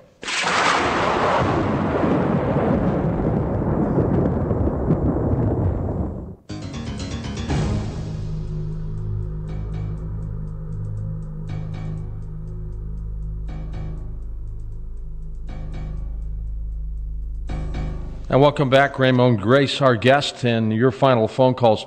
Raymond, what's your next step in terms of travel? Do you still conduct these lectures and speaking engagements? Yeah, I'm heading for Nova Scotia Thursday morning, and we're booked up until Thanksgiving this year. Oh, my. That's a lot of traveling, isn't it? That's an awful lot. We have a different place somewhere almost every week, and the schedule is on my website. Do you energize wherever you go? Yes, everywhere we go, we do our best to show people how to energize water and do this for themselves. Back to the phones we go. Wildcard line, it's your turn on Coast to Coast. Hi there. Hello, it's Logan Gant, or also known as Loga Hokla from Oklahoma City. Hello, Logan. Go ahead. Yeah, I was calling in today I heard them talking about the entities and the negative thought forms and such. And my father, a while back, I had a question for Raymond, actually. Sure. A while back, my father he's pretty sensitive to psychic attacks and things like that, and he's been having problems with this for quite a while now. And I was just kind of curious. I heard all this talk about negative thought forms, and I just remember he talked a lot about that.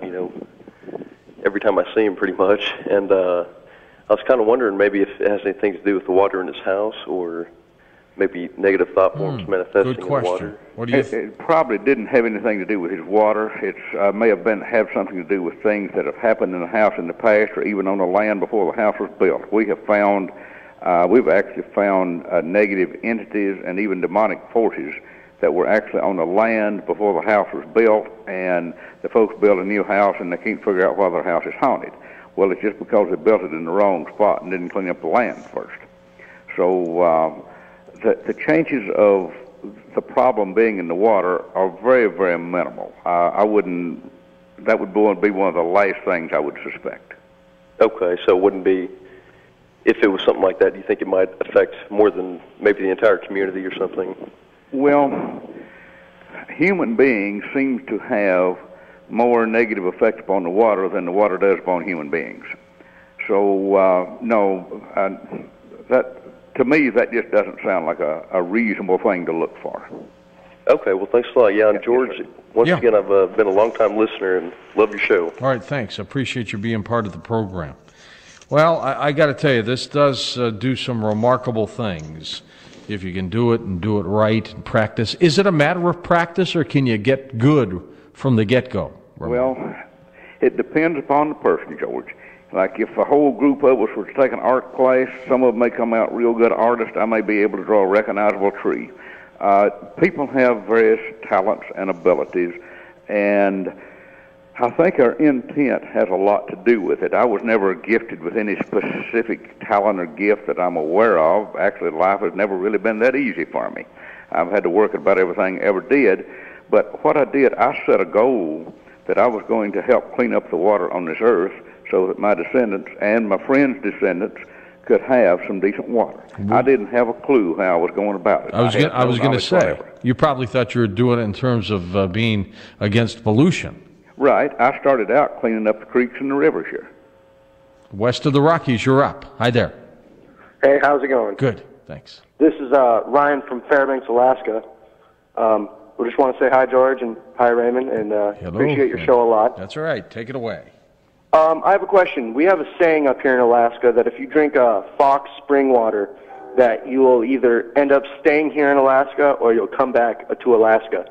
And I was wondering if that had to do with the energy that was in the water, if it was like a healing energy or, like a beacon of some sort. Well, I have heard similar sayings, and I certainly couldn't dispute it, but I really can't tell you why that it would be. I don't doubt that it's probably true, but I really couldn't give you a reason as to why it's true unless it's because the water becomes a part of you, and then you would naturally be attracted back to it. That may be kind of a weak explanation. It may not even be right, but it's about the best I have to offer. All right. Well, thank you very much, and glad to be on the show. Okay. Appreciate that indeed, too. East of the Rockies, your turn. You're on Coast to Coast with Raymond Grace. Hi there. Wonder of wonders, I made it through. Yes, sir. Hey, George, this is Matthew. I'm an armed guard here in Dallas. Okay. And back in January, you read an email of mine on the air. Thank you for that. Yes, I remember that, Matthew. I did. Very good, and thank you for that. Raymond, my question is, going out and putting out positive energy and helping people, well, sooner or later something's got to push back. And I figure you encounter a lot of negative energy and probably sometimes some negative intelligences that want to cause you trouble. So how do you keep focused and keep going from day to day? Well, sir, that really hasn't been a problem. I don't know why it hasn't been, unless I could just maybe assume that I have a lot of help from the spirit world, because I have not really been opposed by any groups of any significance to my knowledge. I don't get any crank phone calls. I don't get any attacks, because I'm simply trying to help some people, not trying to hurt anybody, and nobody has a reason to bother me. And even if they tried, I really wouldn't put up with it. So I really don't give any energy to ignorance either. If someone says, I don't believe in what you're doing, I say, fine, no problem. Just go don't believe it somewhere else. So I just really don't give energy to that type of people and that type of situation. And that's about the only answer I have for you, unless I've just got some real good spiritual bodyguards out there. Well, you must. I specifically meant demonic or spiritual attacks, but that still answers the question. So thank you for your time. Yes, sir. Thanks. Appreciate you being part of the program. Let's pick it up by going to our first-time caller line. You're on the air with us. Hi there. Hi. Yeah, go My ahead. name is Doug from Pekin, Illinois, and I'd like to say good morning to both you gentlemen. Good morning and to you. Thanks to Raymond, because I ended up using a pendulum myself as everything was going on. It was going in a counterclockwise direction, and as everything started progressing, it started spinning out of control clockwise, and it started shaking, and the pendulum was just sitting there just stale right over top of the water, and it just started shaking and shaking and shaking. So I think something maybe positive was going on about this. I don't know. Well, I would certainly hope so. Generally, in taking pain out of a person, one of the techniques that can be used is simply hold a pendulum over an area of pain, and generally speaking, or perhaps always, the pendulum will spin in a counterclockwise manner, and then without any muscular effort on my part, will spin in a clockwise manner. And I just had to assume it's taking out the pain when it's going counterclockwise, and it's putting in good energy when it's going clockwise. And the reason we believe this works is, in most cases, the pain disappears. Not in all, but in most. Let me just make a statement here that I have studied and taught shamanism, mind development, healing, and I have used dowsing to bring all this stuff together. And to those out there, those folks listening, if you want to learn some more about this, contact a local dowsing group. If you get my book, then some of the addresses of certain ones are in the back of my book, or you can look it up online, or you can attend the ASD conference or some of the other various dowsing conferences around the country. And these are pretty good people. They're knowledgeable people. They, for the most part, are very willing to share information. They're very open-minded, free-thinking people, and I have been quite impressed with them. So if you want to learn more about it, do that. I've written a couple of books on dowsing, and then one on just positive thinking for helping your kids. And I did my best to cram as much information in those as I could. Then we're making a few videos to get information out because we're getting more invitations than we can accept for public speaking. So we had to reach the general public some way. So through dowsing organizations is really a good way to do it. They're all over U.S. and Canada, and actually they're in various parts of the world. One of our articles just appeared in the British Society of Dowsers. Another one I received recently was in a manual written in Portuguese. All I could recognize was my name, but it was a letter accompanying telling me what it was. So that would be my suggestion to most of you folks out there who are interested in learning more, because once you learned how to do these things, and it's not that difficult, but yes, it'll take practice, your life is just never really going to be the same again. So just kind of wanted to sum all that up and throw it out at you. Why do some people believe that those who do dowsing are strange or weird? Well, probably because they don't know how to do it themselves, and they come from a very limited background. Now, they may have all kind of degrees after their name, but that really doesn't mean a whole lot of things. What that means is they gave the right answers on a test somewhere and got letters after their name. I'm not putting these folks down. I'm just stating what I believe to be true. One thing that I would say contributes to people thinking dowsers are strange or perhaps even evil in some cases is because of religion. Because if you can keep people uninformed, then they're easier to control. And for years, religion has tried to control and has controlled people. And whenever you start doing things on your own, you are becoming self-empowered, and most of the powers that be in this world do not want the individual to be self-empowered. Why? Because they're harder to control. Let's go to a couple more callers. The clock will tick. West of the Rockies, you're on Coast to Coast. Hi there. Yes, this is Jeff from Bakersfield, California. Oh, sure. Hi, Jeff. I was wondering, does Raymond think that maybe that ghosts, per se, could be tainting the water? Sir, we've only had a few instances where we found negative entities and demonic forces in water. Normally, that is not the case at all. What we find will affect water if you have a well or a spring. The attitude and the mentality of the landowner can affect the water. What we find with commercial water, like in I call tap water commercial water, is we find the spirit of greed in it. We find negative thought forms, but normally you don't find any spooks in water. I mean, yeah, you do occasionally, but it's certainly not that prevalent. Okay. Thank you. Appreciate you being part of the program. East of the Rockies, your turn. You're up with us on Coast to Coast. Hi there. Hello. Yeah. How you doing this morning? I'm doing great, thanks. I hear you talking about religion. Do you believe that the devil lives within the mind and can control people to keep them from believing what you're trying to do? Well, I guess it would depend upon your concept of a devil. If I had to answer your question in one word, I would probably say yes.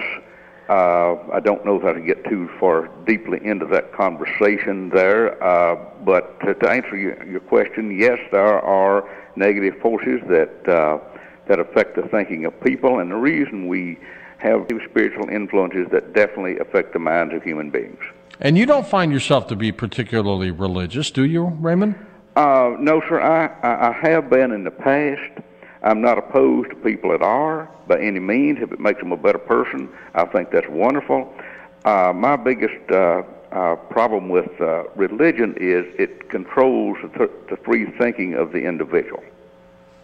Okay, let's go to our wild card line. Welcome to Coast. You're up with us. Hi there.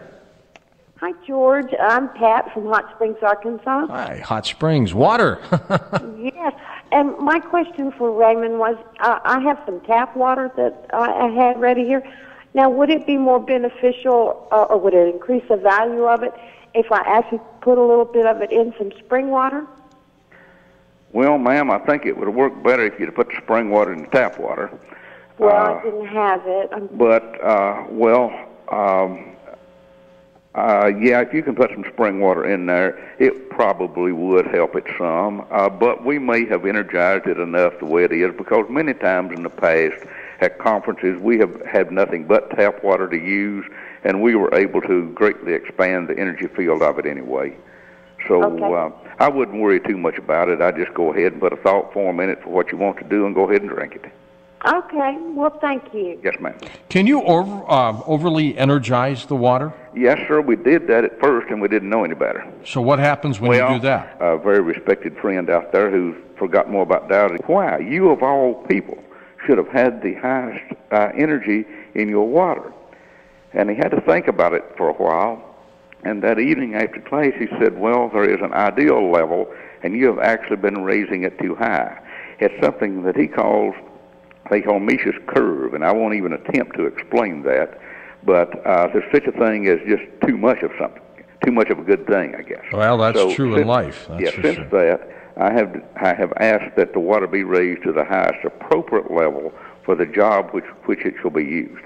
Next up, wild card line. You're on Coast to Coast. Hi there. Hi, this is Brian from Tucson. Brian, welcome. Thank you. I have a quick question. I read a book called Sanctuary by Stephen Lewis. I'm not sure if you're familiar with the work. His work, he balances energies, subtle energies in the body. Mm-hmm. And in his earlier work, he would actually take a liquid and set it to a vibration, and this actually put the drop underneath your tongue. So it was a liquid, but he added something to it, I think like earth or something from the earth, some kind of substance. So I guess my question, a couple of questions is, first of all, it's on healing your body. Well, based upon what Jeff Jones is doing of adding appropriate vitamins, minerals, and nutrients, I would say the answer to that is yes, because that's exactly what he does. Excellent.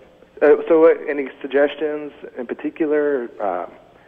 Well, no, sir, not comes to mind right now, but the way Jeff says it is just he wants all of the appropriate vitamins, nutrients, minerals, amino acids, and maybe several other words I can't pronounce, put into the water that would be beneficial to his body.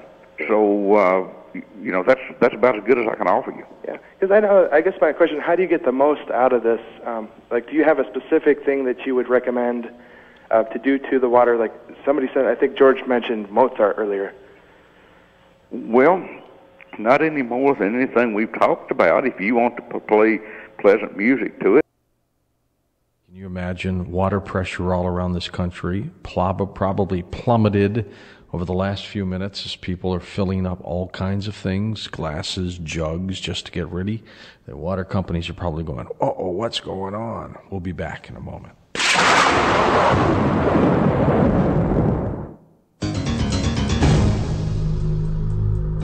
And ever since then, the water in that region around Lourdes, there's a special area there that apparently cures, and according to the church, there have been some recognized miracles there. Here's an example.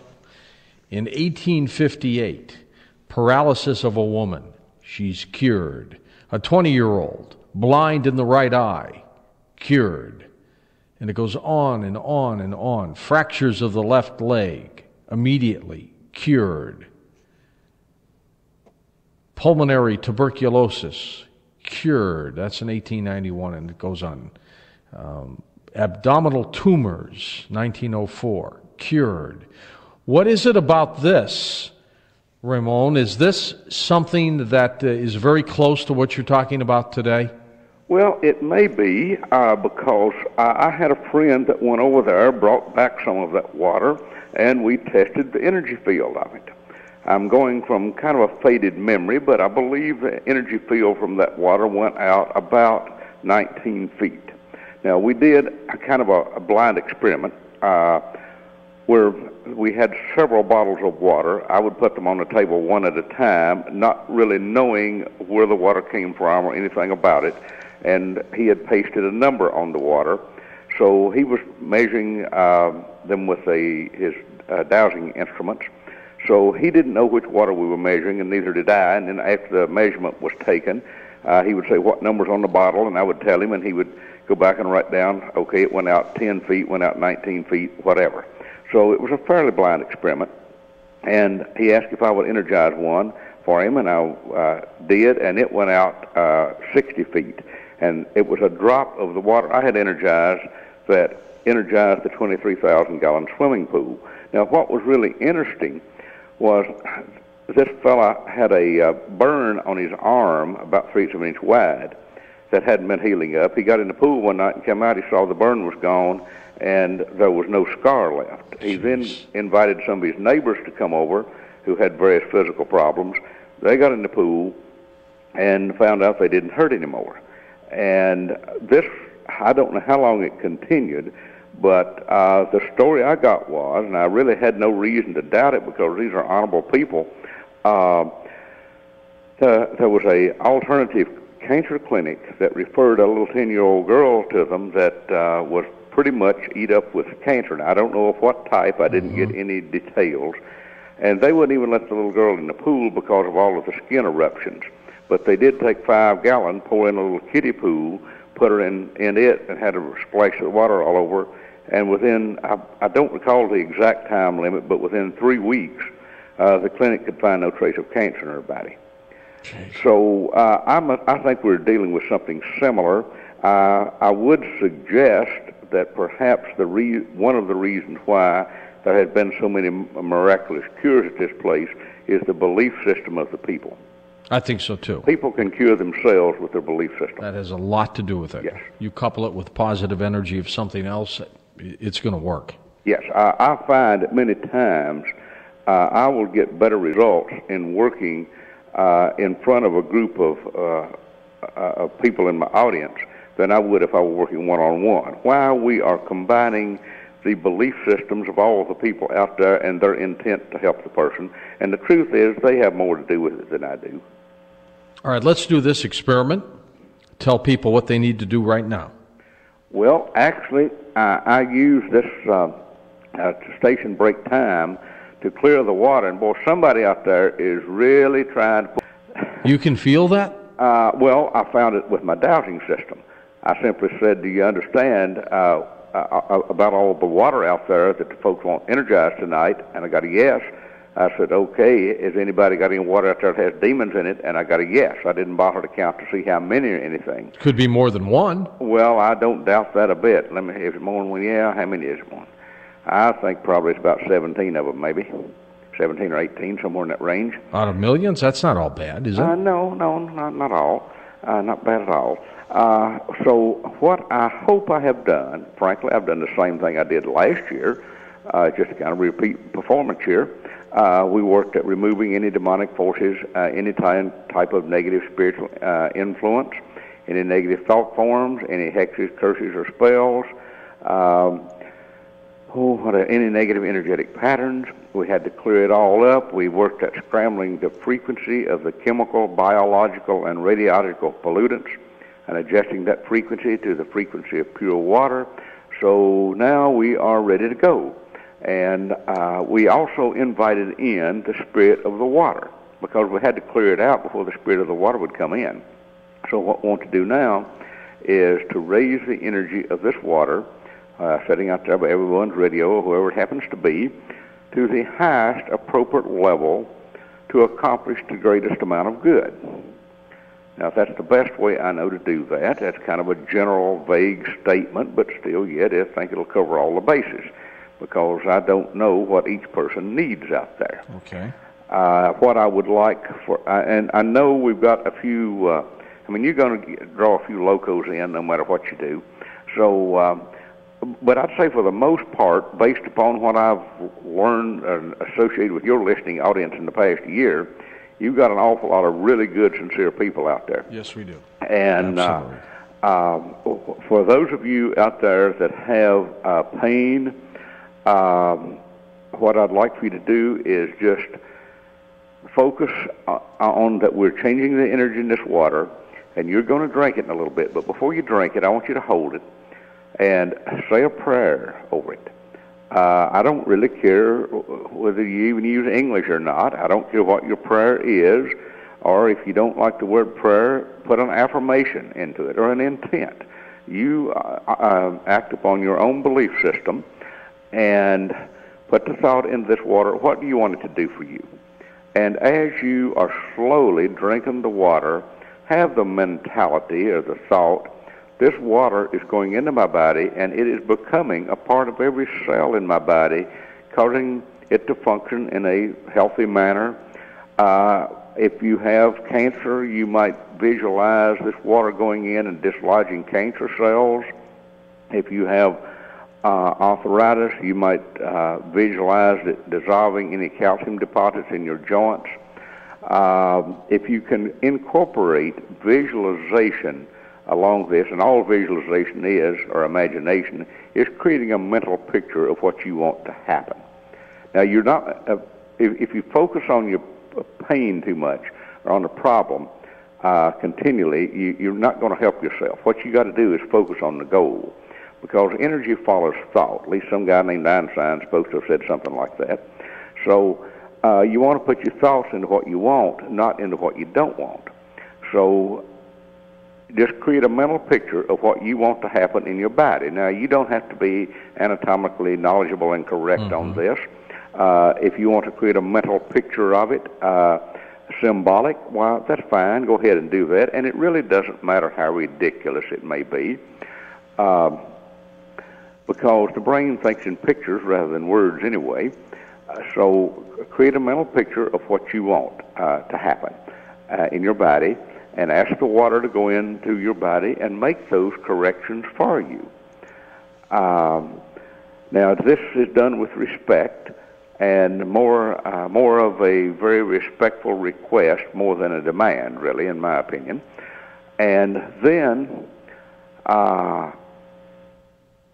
once you drink the water, then it is then within a matter of short period of time, it will actually be a part of every cell of your body, because your body now is composed of the water you have drank previously. So this is a way to send a message to the cells of the body. And does it work pretty fast? Well, it depends upon the belief system of the person. Now, we ran into one lady that said that she could hold the bottle of water up to her hip, and the hip pain went away. But she couldn't go through life doing that, so she gets a very small bottle, pours some of the water in, sticks it in her pocket, and it took away the hip pain. We had another case up in Canada. The word that came to me was a chiropractor found that he could take a bottle of this water, lay it on the solar plexus of his patient, and be able to manipulate a frozen joint that he had not been able to move previously. Now, how the man thought of doing this, I don't know, but that's the word I got. It's almost as if it's used for anything. Well, I believe it probably could be used for about everything. I mean, we are constantly learning. When we first started doing this, we didn't know this stuff was going to happen.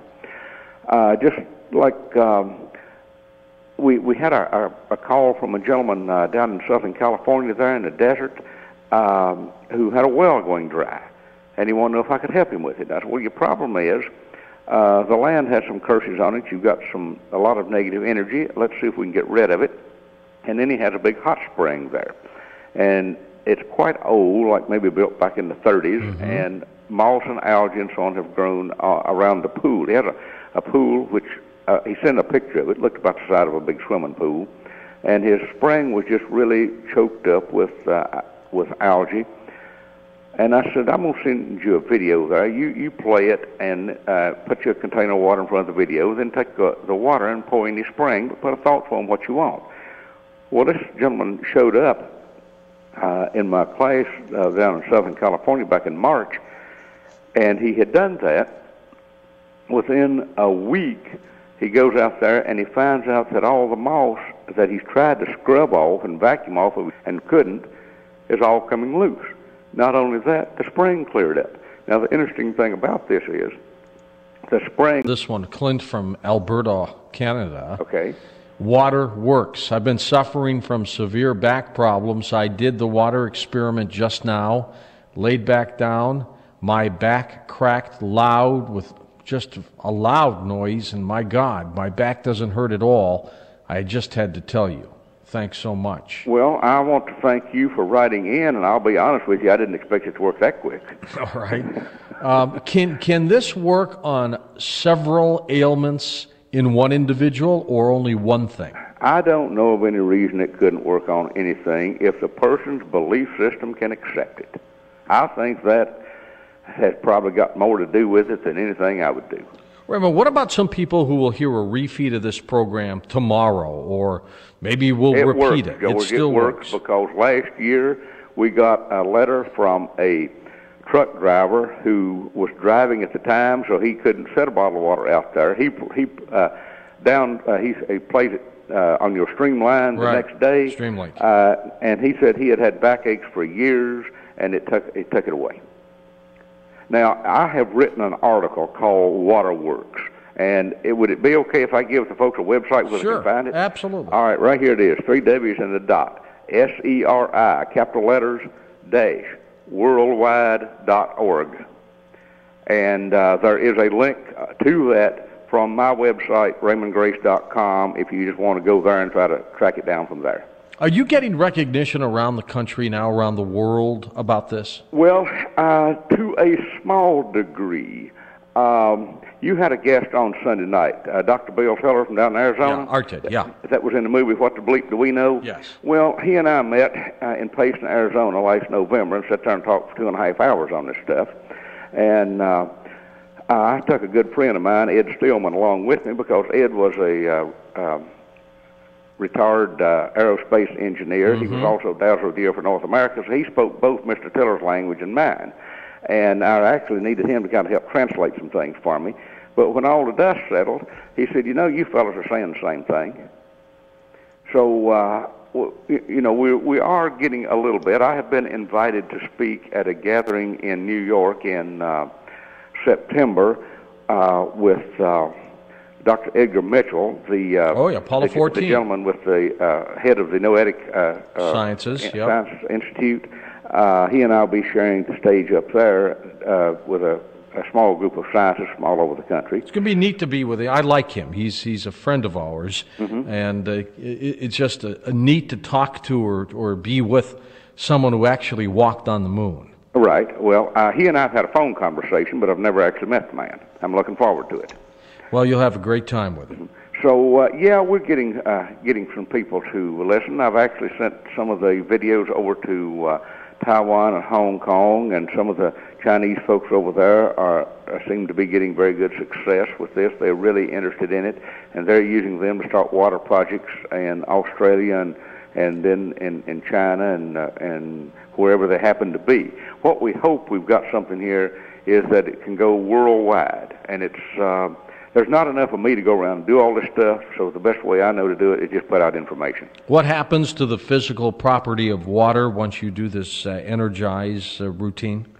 Well, sir, I can't say because, see, I'm a rather simple person, and I don't have any scientific research. All I've got is the feedback that people give me. And I can't say what happens to it, but based on Dr. Emoto's work, and I would love to team up with somebody that has a camera that could take the pictures as he does to see what would happen after we have energized the water. But I would imagine it would be something very similar to the same results that he has gotten. Some people want to know if you can use wine instead of water. Well, I don't know. I won't tell them they can't, but I simply don't know. I found that water worked, and I didn't really see any reason to use anything. Now, those of you out there who might have opportunity to I won't be there, but there'll be Maryland Gang will be there with some of the water I have energized at the Association for or the American Society of Dowsers Conference in Vermont. That's I guess next week sometime. I've energized water up there for those folks. We actually are energizing water for anyone that asks for it. How long can you keep water? Well, I can't say that for sure, but I did have a lady show up in my class the other day who had 2 containers of water, and she didn't tell me what they were. She said, will you test the energy of these for me? And I tested one and gave her the reading on it, tested another one, and one was a little stronger than the other.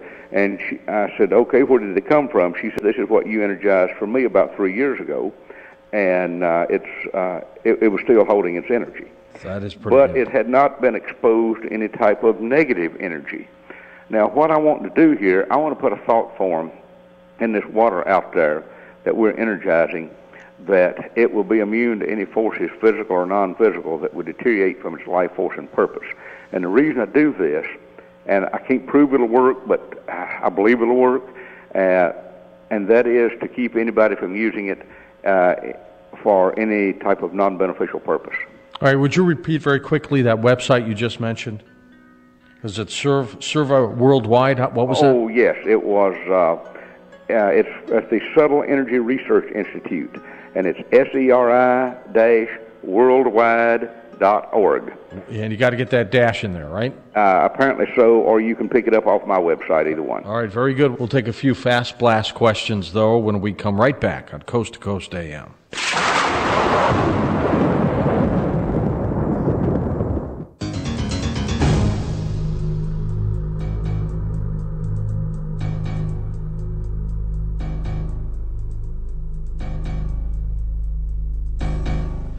Tell me, Raymond, what is it about the spirits and water, especially with some of the work you do? Well, I will try to answer that. But in Native American philosophy, everything has a spirit. I mean, the trees have spirits, the grass has a spirit, everything does. And I really got into this by one of my Native American friends telling me about being able to take away the spirit of death from a person. Now, this has not worked every time, because I've lost some really good friends since then, but there have been a few times it has worked. So I figured, okay, if death has a spirit, so does everything else. So one day I just tried to communicate with the water to find out if the water had a spirit, and it did. And then I found if there was too much negative energy in water, it's like the spirit of the water really wasn't there.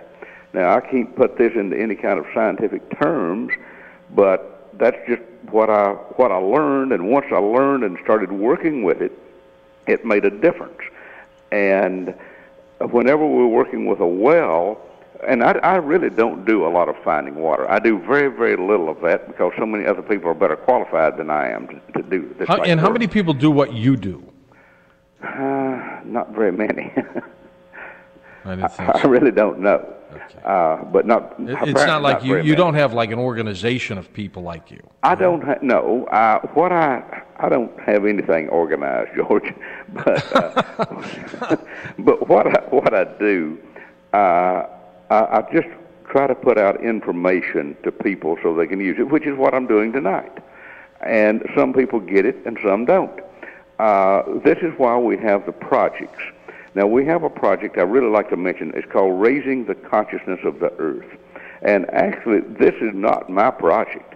This actually came about from an old friend of mine, Chief Two Trees, who had passed on a few years before.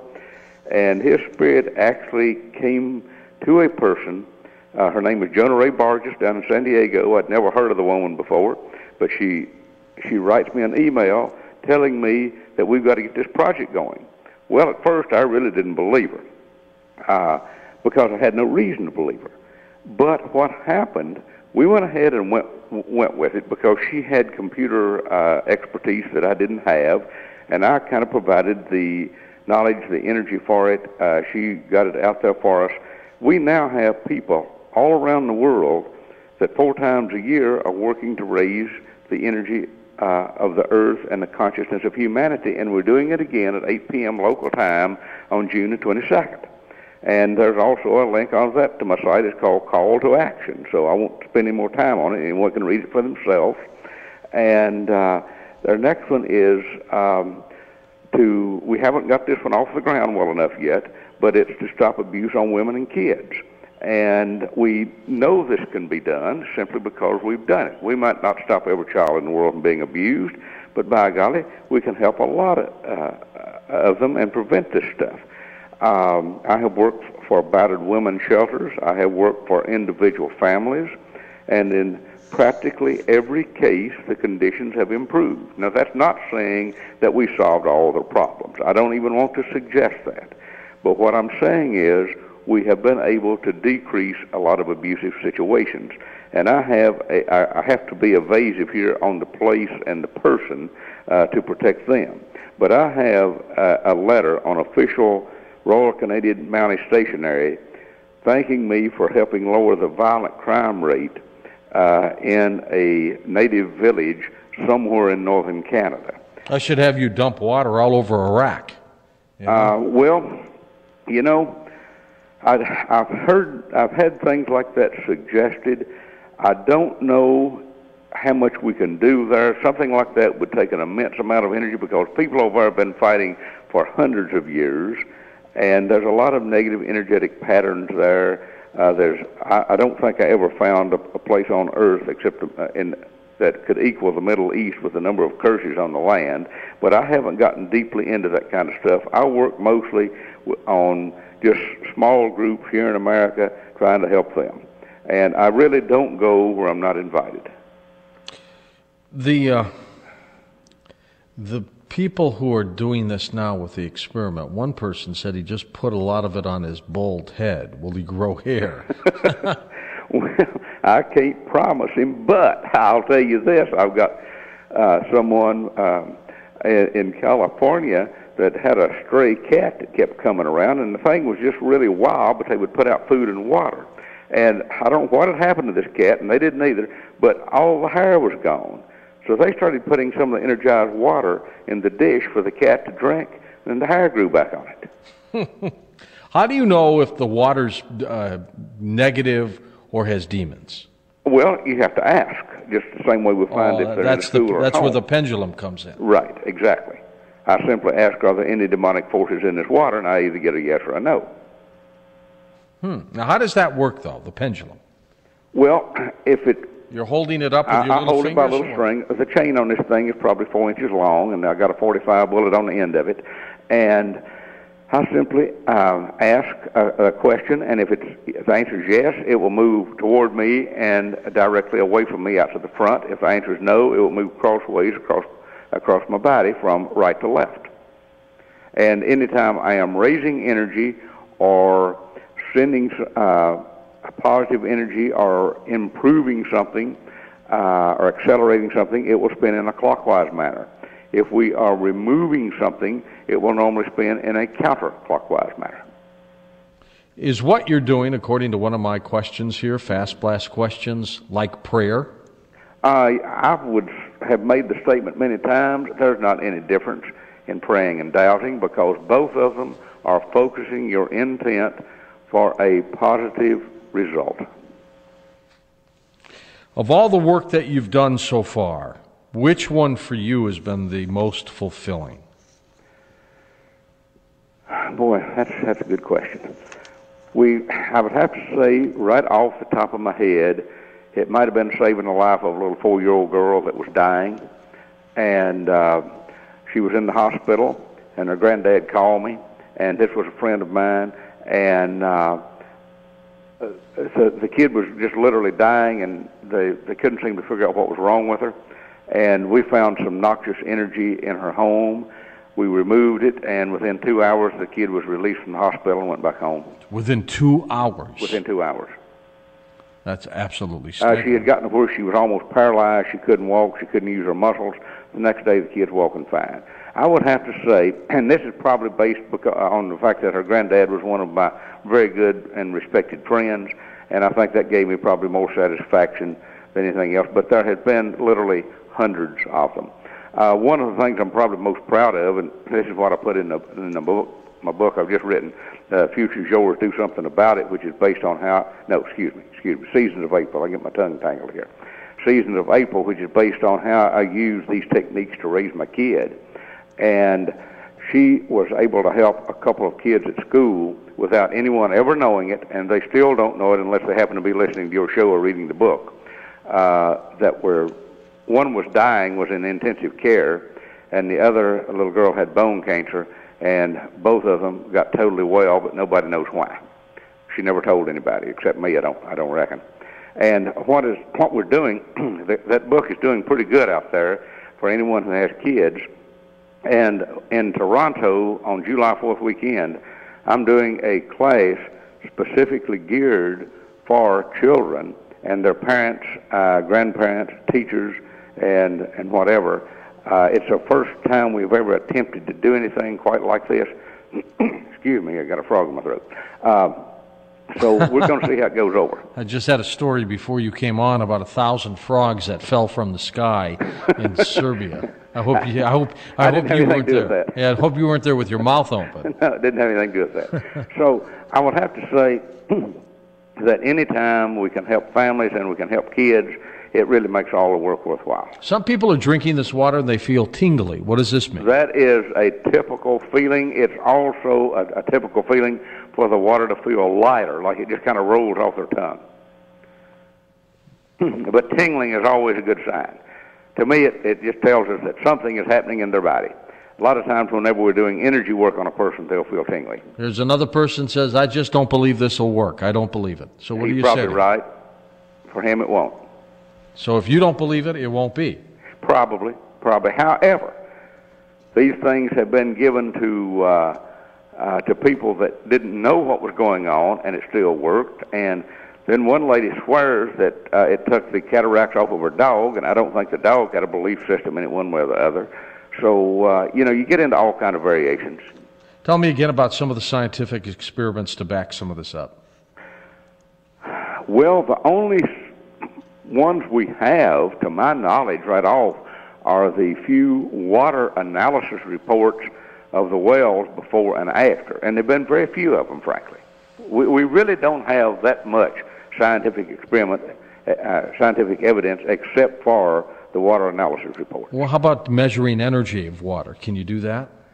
Well, I do that with a pendulum, and I don't really know that's very scientific. So we just really haven't. See, I don't have any time to go to laboratories, and no one really has invited me anyway. My work is always on a practical scale more than on going into laboratories or doing things like that. Now, after this meeting in September with these scientists, if they want to test it, I'll be glad to test it for them. Now, one scientist and medical doctor has asked if I would energize his saline solution from which he makes medicine, which I agreed to do, and he said, well, it does seem like we got better results with it. Funny that you even bring up water, because last week I had a guest with the president of a company, and that company has developed what is called oxygenated water that they claim kills all kinds of bacteria. Well, since I haven't done anything with it or know anything about it, I really couldn't comment on it, but I wouldn't doubt it. But let me give you a story here that somebody, we find people are very interested in this. I have a friend who has put all his vitamins and minerals into water. His name is Jeff Jones. He's in Bristol, Tennessee, and he was with me in the video we were shooting here on Sunday, and I interviewed him on the video. And he travels with me sometimes, and Jeff took a class from me about 7 years ago, and he hasn't had a meal since. 7 years ago? Yeah. He hasn't had a meal since? Did I hear that right? You heard it right, yeah. But not only that, he described himself as probably one of the most allergic people on the planet. He threw all his allergy medication away. What he's drinking water, though, right? Yeah, he lives on about a gallon of water a day. This doesn't make any sense. Well, I know, but how much does this guy weigh? 3 pounds? He's a little on the heavy side.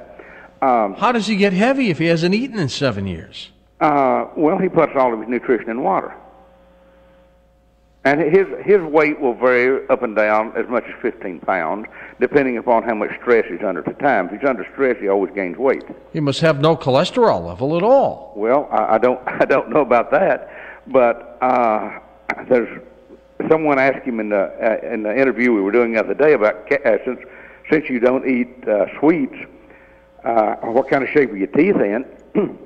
He said, well, I haven't had any cavities, but if I did, I would just put the thought foam into the water that it would heal them up, and he said, I'm sure it would take care of it. Now, people tell me this guy eats and you just can't catch him at it. I said, well, he and I were in the bush country of northern Alberta for 2 weeks, and during 2 weeks he ate one cracker. Now, he likes salt. Oh, so he went on a binge, huh? Some stale popcorn or a few peanuts every now and then or something like that. But that's about the extent of it.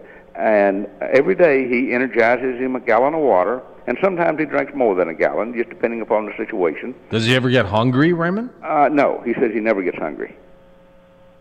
This is just absolutely staggering. Well, this guy goes, when he has time, he travels with me. He's always somewhat of a curiosity to the class. They've always got a lot of questions for him. And that's why I decided, well, heck, let's just put the guy on film and let people meet him like that and get his version of it. But he didn't know he couldn't do it.